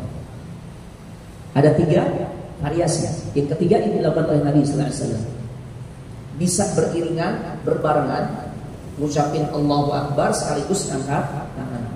Bisa takbir dulu Allahu Akbar, bisa angkat tangan dulu Allahu Akbar. Jadi kita dapati ada orang nih pasti dapat baru kedengeran Allahu Akbar. Benar, berarti dia mendahulukan angkat tangan dulu baru kemudian takbir. Jadi ada 3 cara. Tapi nggak perlu diputar-putar. Allahu Akbar. Subhanallah. Suka ngeliat yang gitu? Diputar-putar. Mau ngapain? Ya Allah. Ini terjadi. Kadang-kala saya ada tanya, antum kenapa muter-muter? Ini ada makna filosofinya, Ustaz. Ya Allah. Ngapain antum repot-repot sholat pakai berfilosofi? Sholat itu ikut tuntunan Nabi. Shallu kama ra'aitumuni usalli. Salatlah kalian sebagaimana kalian melihat aku salat. Pelajari hadisnya, maksudnya kalau kita nih yang udah enggak sezaman dengan Nabi, pelajari hadisnya. Kan kita dapat gambaran bagaimana sifat takbirnya Nabi dan kemudian bersedekahnya. Enggak ada muter-muter dulu. Kenapa mesti berfilosofi? Ya kan seharusnya Ustaz, dia kanan lebih dulu Ustaz. Cuma kan ternyata posisi yang lebih dulu nempel ke dada nih akhirnya kiri. Makanya kita putar dulu. Nah, akhirnya kita balikin lagi. Subhanallah. Ribet gak? Udah ribet ya. Jelas-jelas menyelisihi sunnah. Ya. Nah, jadi seperti itu ya. Kita jadi faham lafaz takbirnya rukun sholat. Tapi masalah mengangkat tangannya, para ulama katakan sunnah. Sehingga kalau kita dapati ada orang Allahu Akbar mengucapkan takbir tapi dia nggak angkat tangan, salatnya sah tapi tidak sesuai sunnah. Ya. Nah, kemudian posisi berdiri ini dibahas juga oleh para ulama di dalam bab salat. Ya. Allah Subhanahu wa taala berfirman di dalam Al-Qur'an, "Hafidhu 'alas salawati was salatil wusta wa qumu lillahi qanitin." Kata Allah Subhanahu wa taala, dan jagalah semua salat-salatmu dan peliharalah salat wusta. Ya, para ulama tafsir lebih condong memaknai ya salat wusta ini salat apa Ibu? Ya, salat asar. Kemudian Allah katakan wa qumu lillahi qanitin, berdirilah untuk Allah di dalam salatmu dengan penuh kekhusyuan. Nah, dari sini kita menjadi faham bahwasanya tatkala kita salat itu posisinya harus dalam keadaan berdiri. Itu. Nah, tadi surah Al-Baqarah 238 ya. Itu dalil Allah perintahkan dan berdirilah untuk Allah di dalam salatmu dengan khusyuk. Allah katakan dalam surah Al-Baqarah 238 yang tadi ayatnya Anda udah bacakan, wa qumu, berdirilah. Allah menggunakan kata perintah. Kalau kita belajar usulul fiqh, ada redaksi di dalam Al-Quran ataupun hadis menggunakan kata perintah, berarti itu maknanya wajib. Makanya sebagian ulama mengatakan berdiri, posisi berdiri dalam sholat itu adalah wajib. Ya, baik. Khususnya untuk sholat yang wajib. Kalau sholat sunnah boleh duduk? Boleh. Atau sholat wajib tapi memang kondisi kita tidak memungkinkan untuk berdiri. Saraf kejepit kambuh nih Ustaz, nggak bisa berdiri Ustaz. Atau bisa berdiri tapi nggak bisa nanti ruku apalagi sujud. Berarti dia pada saat posisi berdirinya dia masih mampu tetap berdiri, tapi pada saat ruku dia duduk. Gitu juga. Kalau memang lemah sekali ya sudah duduk dari awal. Itu pengecualian. Adapun sholat sunnah sekalipun kita nggak sakit, boleh nggak kita dalam keadaan ya sholatnya duduk? Boleh ya? Boleh. Boleh. Cuma Nabi SAW katakan ya, bagi orang-orang yang sholatnya duduk dalam sholat sunnah, pahalanya setengah dari yang berdiri. Iya, mau sama-sama udah duduk mau sama. Makanya nanti kita mau Ramadan nih, ketemu Ramadan, insya Allah kita sholat tarawih. Masjid yang kita sholat di dalamnya ternyata bacaannya panjang, 1 juz. Ibu-ibu bapak-bapak jangan banyak dehem ngasih kode ke imam biar cepet-cepet, jangan. Ya, nggak boleh begitu. Duduk saja, duduk nggak apa-apa.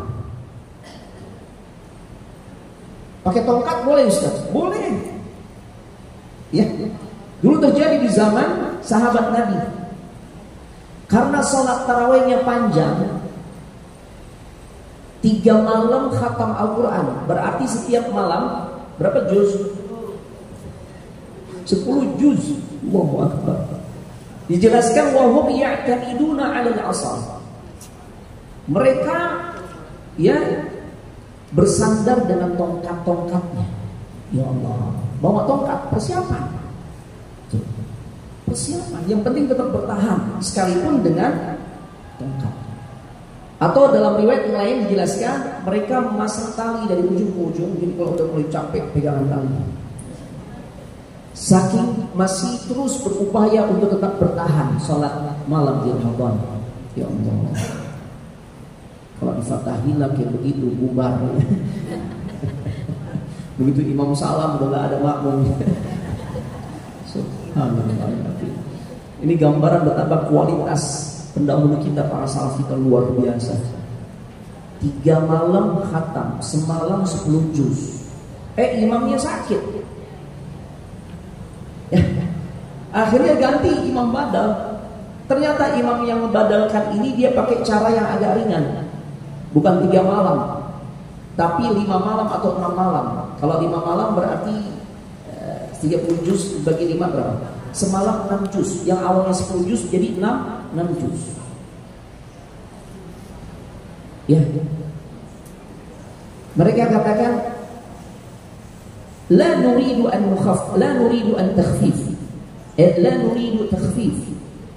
Kami nggak ingin kalau Anda ringankan nih salatnya yang tadinya 10 juz per malam jadi 6 juz. Jadi jamaah tarawih di zaman dulu itu mirip banget dengan jamaah zaman sekarang, suka protes. Cuma bedanya isi protesnya. Kalau orang-orang zaman dulu dia protes, kayak zaman sekarang sama protes, cuma isi protes yang beda. Zaman dulu dia protes kalau sholatnya lebih dipercepat. Kenapa? Kita nggak pengen diringanin, balikin lagi kayak imam sebelumnya 10 juz malam, jadi 3 malam kita khatam, nggak mau 5 malam. Kalau orang zaman sekarang gimana? Boleh jadi mudah-mudahan nih imam berikutnya sakit lagi nih. Ya kan trennya turun dari 10 juz 6 juz. Imam yang 6 juz sakit digantikan imam berikutnya jadi 3 juz, gitu kan? Nanti ganti lagi makin turun tuh. Ya Allah, ya. Ini gambaran hebatnya orang-orang terdahulu jemaah. Ya Allah, salaf kita terdahulu rahimahullah taala rahmatan wasi'ah. Jadi kalau salat sunnah boleh kita ya untuk dalam keadaan duduk, silakan. Dan ternyata jemaah rahimanillah iyyakum, Bapak Ibu yang semoga dimuliakan oleh Allah Subhanahu wa taala, ya. Untuk kondisi seseorang yang salatnya duduk itu dalam kondisi yang paling afdal adalah tarabbuk. Ya. Hadisnya dari Ibunda Aisyah, Aisyah radhiyallahu anha, dari Ibunda Aisyah semoga Allah meridhai dirinya. Beliau pernah berkata, "Ra'aitun Nabi sallallahu alaihi wasallam." Aku pernah melihat Nabi sallallahu alaihi wasallam salat. Ya. Yusalli mutarabbi'an. Tatkala beliau salat, beliau dalam keadaan duduk, tapi duduknya ya disebutkan oleh Bunda Aisyah digambarkan tarabbuk. Tarabbuk itu posisi duduk dengan memposisikan kedua telapak kaki ya di bawah paha. Berarti duduk apa? Bersila. Itu yang afdal. Duduk bersila. Walaupun kalau memang ibu-ibu bapak-bapak sholatnya duduknya bukan di kursi ya, sholat langsung di lantai. Makai cara duduk misalnya tawarruk atau cara duduk apapun yang membuat ibu-ibu dan bapak-bapak bisa melaksanakannya, tidak apa-apa. Tapi kalau bicara yang afdal ya, itu sebagaimana hadis Ibunda Aisyah, ternyata Rasul yusalli mutarabbi'an atau tarabbuk, duduknya itu bersila. Ya. Nah, hadis dari Ibunda Aisyah. Hadis yang sahih dikeluarkan oleh Imam Nasa'i. Kalau ibu tanya Ustaz, hadis riwayat siapa? Imam Nasa'i dengan sanad yang sahih disahihkan oleh Imam Al-Albani. Nah, seperti itu. Ya. Baik. Jadi kalau memungkinkan duduk.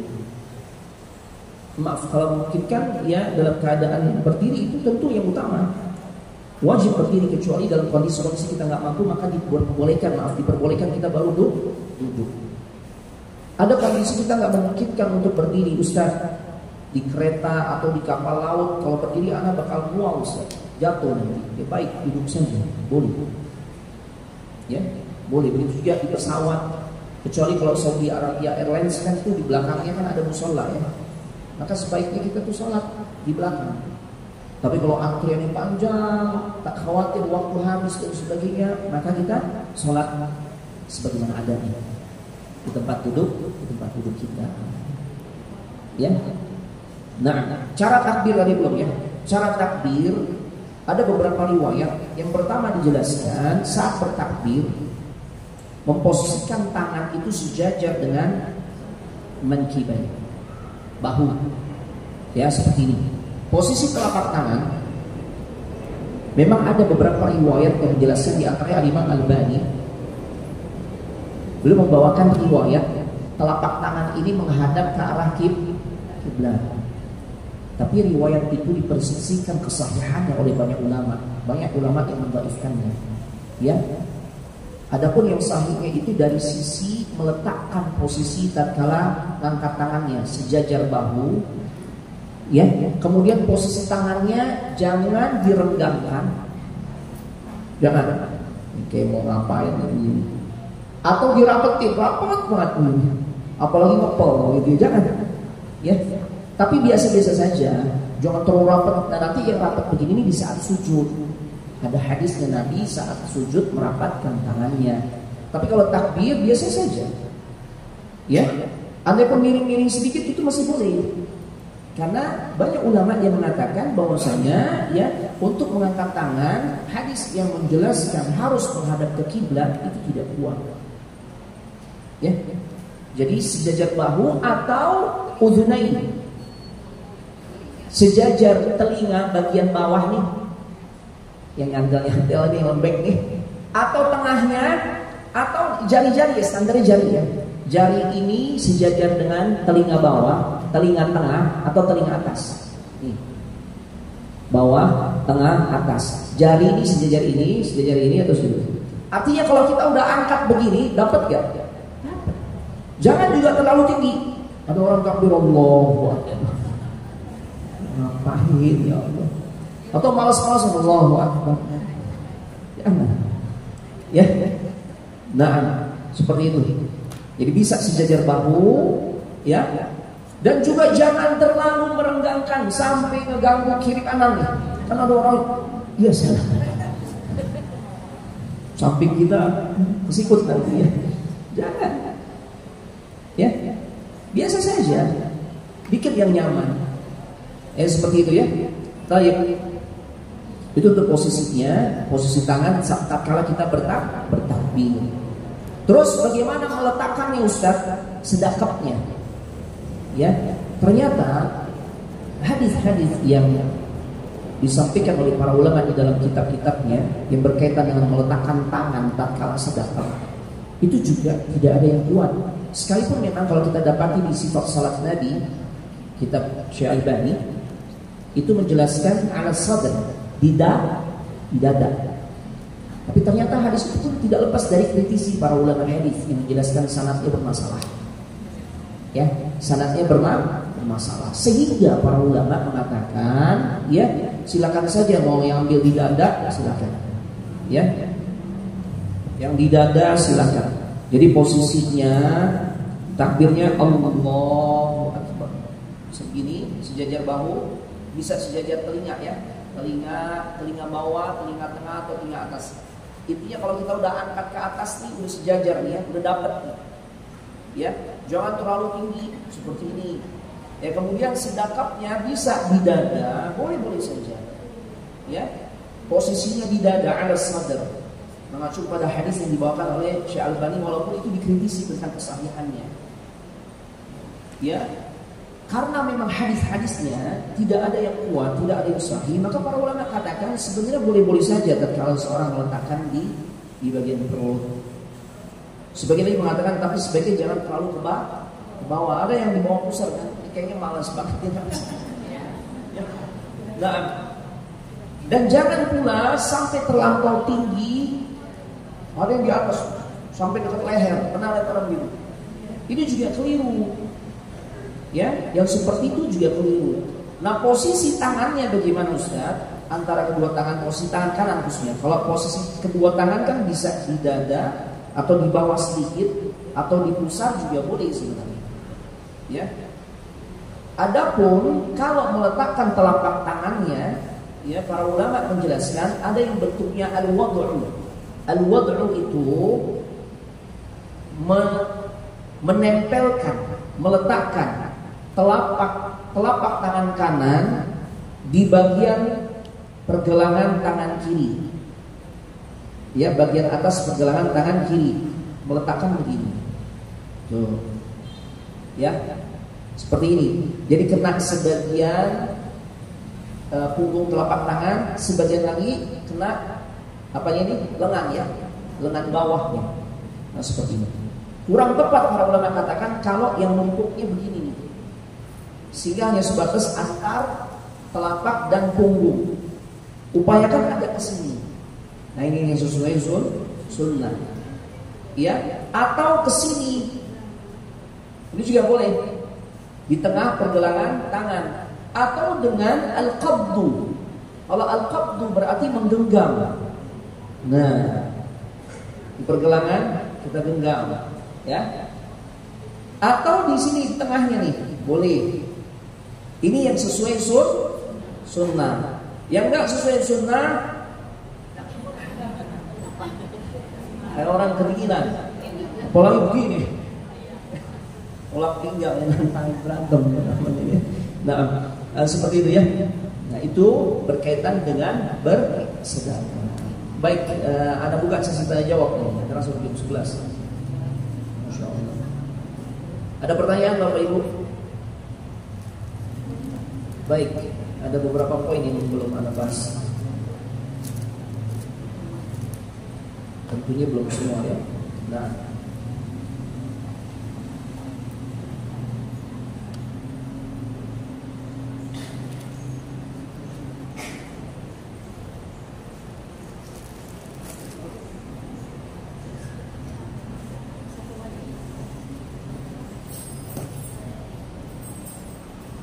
hendak bersuara. Bapak Ibu ada yang mau ditanya? Telepon.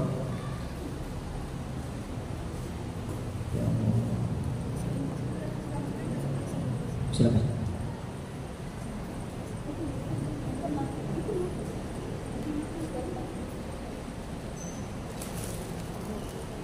Jazakallah khair. Hadiah. Ada 4. Masya Allah. Nah, nanti ada hadiah nih disediakan oleh panitia.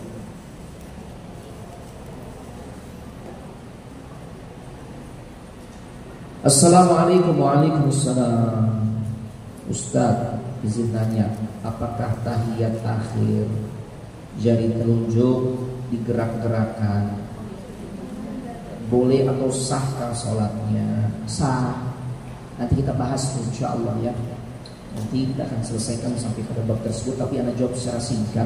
Memang cara di dalam tahiyat khususnya berkaitan dengan sababah jari telunjuk itu ada yang memang digerakkan min awalid doa, dari sejak kita mengucapkan at-tahiyatu lillah atau at-tahiyatul mubarakatuh. Dari sejak awal kita mengucapkan udah naik nih jari telunjuk. Tapi dengan satu gerakan, manteng aja orang bilang, sampai salam dia begini. Ada yang memang yuharrikuha, menggerak-gerakan. Makanya kita dapati ada orang sholat begini, tuh disengaja ente, bukan. Emang begini juga ada praktek dari Nabi sallallahu alaihi wasallam. Riwayat hadisnya ada menggerak-gerakan, walaupun dijabarkan oleh para ulama, ya. Di antaranya oleh salah seorang murid dari Syekh Al-Albani, Syekh Abu Ishaq Al-Huwaini Al-Misri, ya, ulama Mesir. Saat menggerak-gerakannya, ya, itu dalam keadaan menggerak-gerakan tetap dalam keadaan jari telunjuk tegak. Tuh. Bukan bengkok-bengkok begini. Apalagi kiri kanan, kiri kanan. Ya, paham? Jadi gini, gerakannya juga halus. Gerakannya jadi jangan bengkok-bengkok gitu ya. Bengkok-bengkok. Atau kiri kanan ya. Ini yang Anda ketahui berkaitan dengan menggerak-gerakan jari. Ya, tapi Ibu Bapak, kalau kita nih sedang melakukan pendekatan kepada orang-orang yang kita ketahui dia awam, kita masuk komunitasnya kebanyakan awam, udah gitu awamnya fanatik tuh. Kita pengen tuh mereka bisa kita dakwahi pelan-pelan. Maka yang kayak begini-begini ditunda dulu nih. Karena kalau kita udah tonjolkan hal-hal seperti ini, dia udah alergi biasanya kita. Ya, Wahabi begitu. Padahal nggak ada kaitan Wahabi ini riwayat hadis dari Nabi sallallahu alaihi wasallam. Ya, ini masjid yang kita sholat di dalamnya, ini masjid yang memang klasik gitu. Cara ibadahnya memang mengikuti udah tradisi dari dulu begitu. Dan menganggap yang menggerak-gerakan ini aliran baru nih, aneh nih. Sebaiknya kita ambil sunnah yang lain yang satu gerakan gitu. Itu di antara sikap bijak di dalam mengamalkan sunnah. Tapi kalau kita sudah berada di komunitas yang udah biasa dengan hal seperti itu, udah ngaji, udah paham, ya sudah. Silakan kita variasikan, gitu ya. Nah, Ustaz, assalamualaikum warahmatullahi wabarakatuh. Ketika kita sedang sholat, sedang baca surah, tapi di pertengahan kita lupa dengan ayat berikutnya, apakah kita boleh mengganti dengan surat lain? Boleh. Karena hukum membaca surah, ya, itu adalah nggak baca aja boleh, ya, apalagi lupa, gitu ya. Apa-apa kalau misalnya ganti dengan surat lain, bagus. Makanya sama, ibu jadi imam nih, ya, dengan sesama kaum perempuan, ya, baca misalnya surah Al-Kafirun, nggak sampai-sampai tuh. Ya Allah, udah ganti inaan aja deh, ya. Kayak orang keder gitu ya. Wala ana abidum ma wala antum abidum, balik lagi wala ana abidum ma. Enggak kelar-kelar kan? Nah, ganti inna ke inna. Ya, boleh sah salatnya ya. Nah, assalamualaikum waalaikumsalam. Apakah setelah sujud langsung berdiri atau duduk dulu sebentar baru berdiri? Ya, itu disebut dengan jalsatul istirahah. Duduk istirahat sejenak sebelum kita bangkit untuk berdiri, peralihan menuju rakaat berikutnya. Sunnahnya duduk dulu sebentar, baru kemudian bangkit, ya. Dan seperti ini, maaf. Habis sujud, ya kita habis sujud, katakan habis sujud ini berdiri, jadi kita mau duduk, mau bangkit. Nah, duduk dulu. Jadi jangan langsung habis sujud kemudian langsung berdiri. Justru yang dari sujud langsung berdiri itu kalau kita sujud tilawah.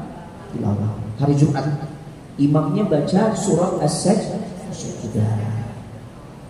ya, sampai pada ayat Sajdah, imamnya mau nyungkur sujud. Nah, pada saat kita bangun dari sujud tilawah itu nggak perlu duduk istirahat. Itulah yang para ulama jelaskan sehingga terbedakan antara bangun dari sujud tilawah dengan bangun dari sujud menuju rakaat berikutnya. Ya, sampai didetailkan seperti itu ya Pak. Assalamualaikum warahmatullahi wabarakatuh. Bolehkah dalam beberapa kali salat tidak berwudu lagi? Boleh. Yang penting nggak batal. Iya. Yang penting nggak makan daging ontak. Karena makan daging ontak membatalkan wudu. Ibu misalnya nih, ibu lagi dalam perjalanan umrah ke Madinah dulu misalnya, diajak oleh travelnya ke restoran romansia makan nasi mandi dengan daging ontak, ya, ibu nggak ketut, sholat dulu. Batalnya ibu karena katanya bapak karena makan daging ontak. Atau disediain sop ontak, Ustaz, anak ketinggalan cuma dapat kuahnya doang Ustaz, tetap, ya, karena kuah ontak kan dari daging ontak, ya. Assalamualaikum waalaikumsalam.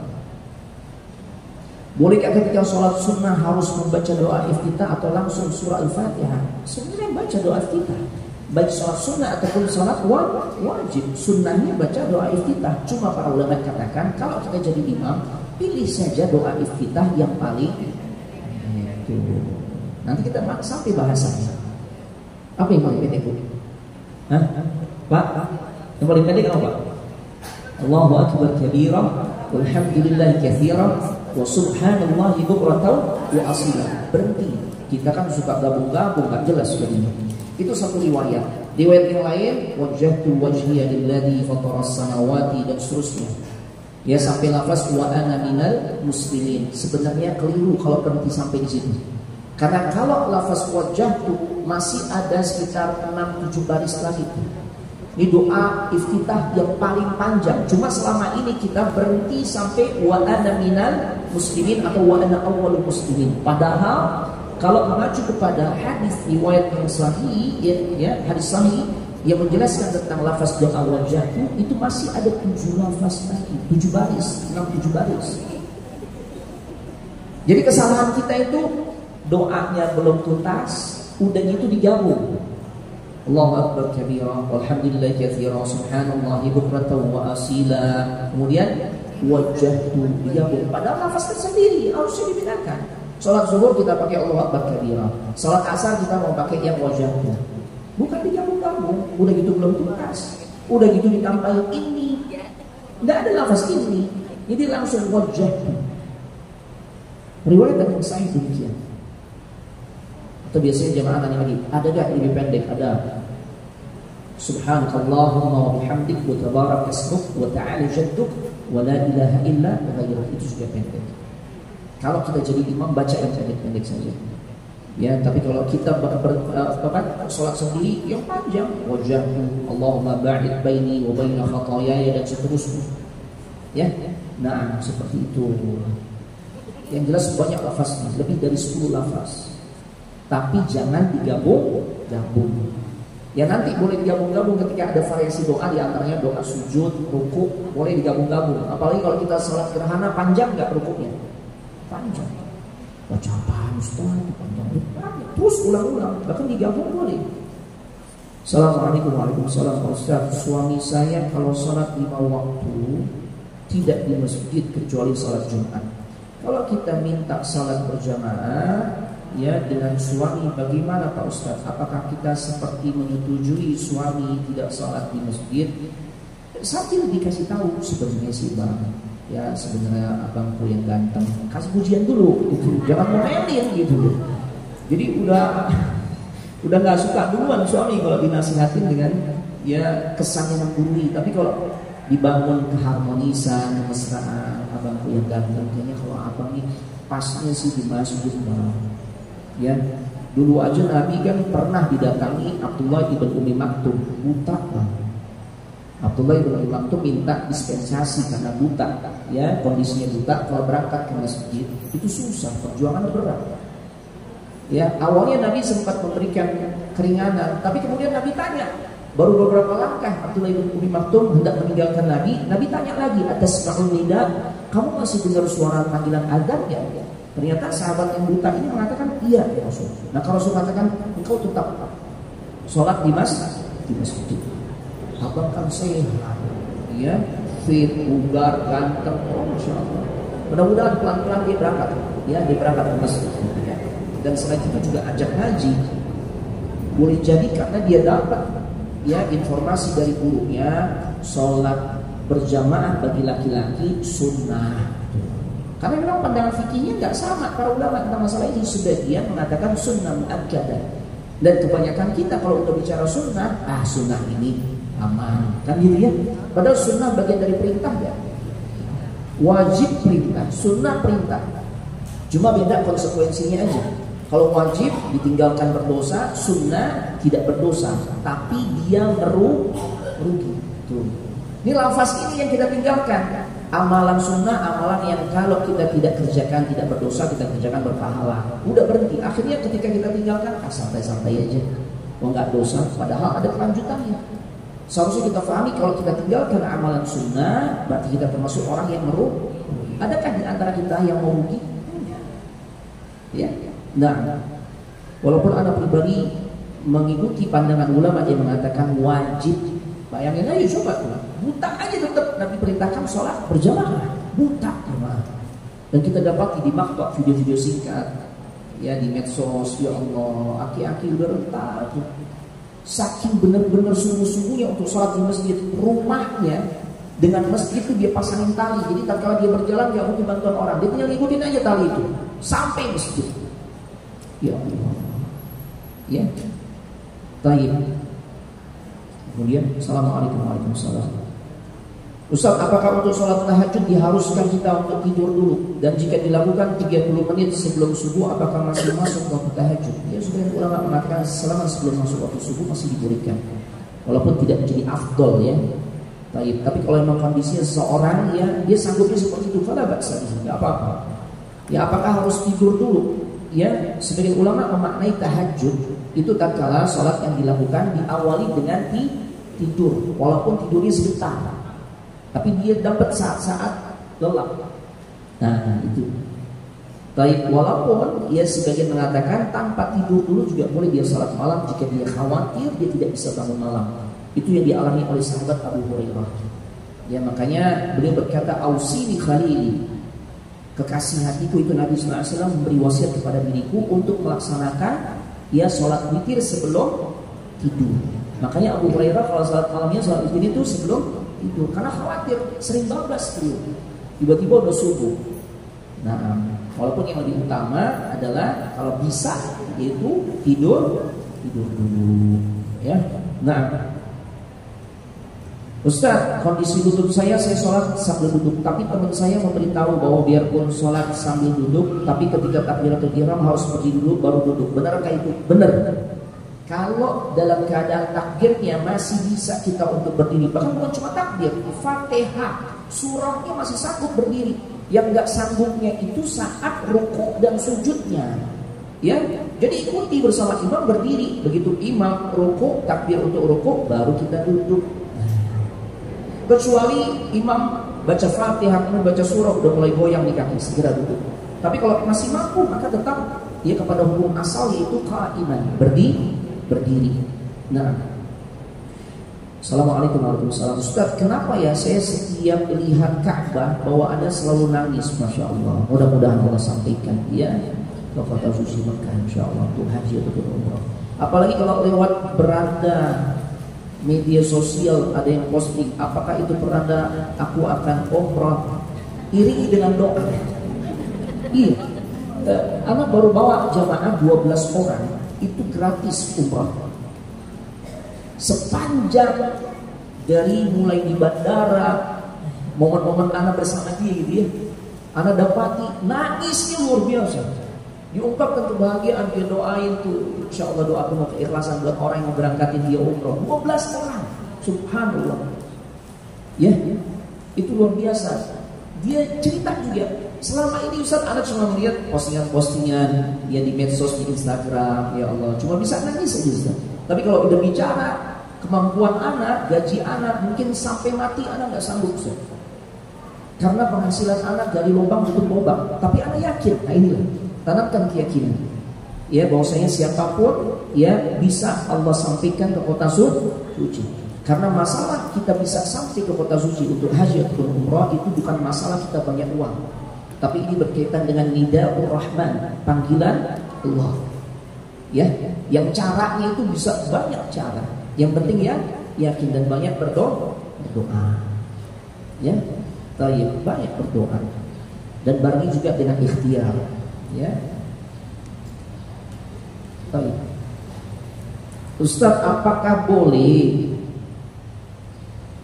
makan dan minum tapi masih ada air wudhu, tapi mau sholat gak perlu wudhu lagi langsung sholat, apakah itu sah Ustaz? Ya boleh, selama memang sebaiknya umur ya. Khawatir kita masih ada rasa-rasa makanan yang baru kita konsumsi ya, apalagi jika memang makanan tersebut adalah yang menimbulkan bau, maka minimal gosok gigi ya.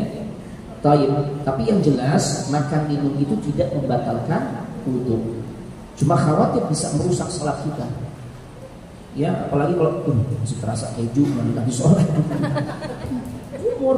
umur yang bersih ya. Nah, atau sambal terasi misalnya, mau cobain sambal terasi lah. Nggak membatalkan wudu, tapi kumur dulu gitu ya. Nah, Assalamualaikum warahmatullahi wabarakatuh. Bacaan tasyahud awal sampai bacaan salawat atau sampai syahadat saja itu jadi khilaf di dalam para ulama. Sebagian ulama mengatakan cukup sampai syahadat saja. Nanti kita bahas insyaallah. Anda rincikan nanti insyaallah. Assalamualaikum warahmatullahi wabarakatuh. Ustaz, jika salat wajib nggak bisa berdiri dengan duduk bersila, jika salat wajib tidak bisa berdiri dengan duduk bersila atau kaki berselonjor, gimana Ustaz? Ya kalau memang bisa berselonjor, kan ada orang nggak bisa duduk bersila kan? Ada. Bagian engkelnya sudah bermasalah, nggak bisa didudukin dan sebagainya, maka selonjor. Ya, jangankan selonjor, wa ala jambin, ya di dalam keadaan berbaring, itu aja boleh, apalagi selonjor. Tapi selonjor ini bukan alternatif karena kita pengen yang enak, gitu ya. Kan ada orang begitu kan, enak selonjoran. Jangan. Tapi karena memang kondisi tidak memungkinkan dia mengambil posisi duduk yang terbaik, yaitu ya tarabbu, ya bersila. Terakhir, Assalamualaikum.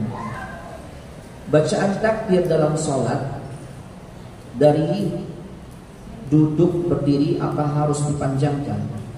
Iya, ini tidak mesti seperti itu.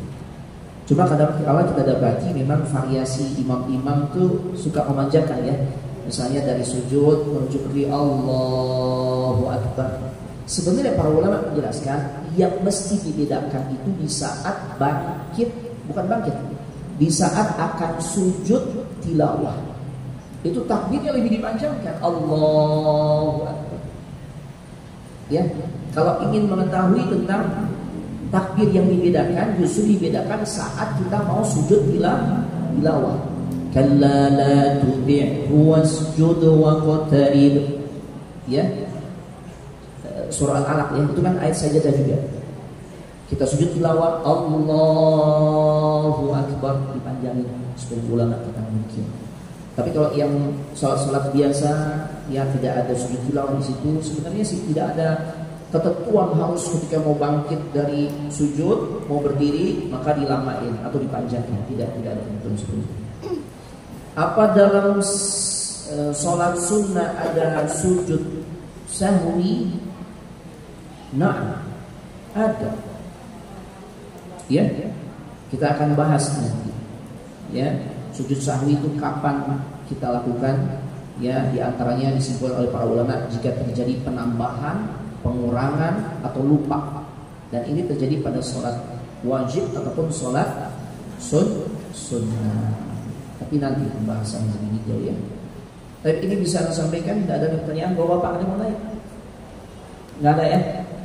Kita cukupkan sampai di sini. Mohon maaf sekali banyak khilaf dan minta kita mohon ampun kepada Allah. Ya, tutup dengan doa kafaratul majlis. Subhanallahumma wa bihamdik asyhadu an la ilaha illa anta astaghfiruka wa atubu ilaik. Wassalamualaikum warahmatullahi wabarakatuh.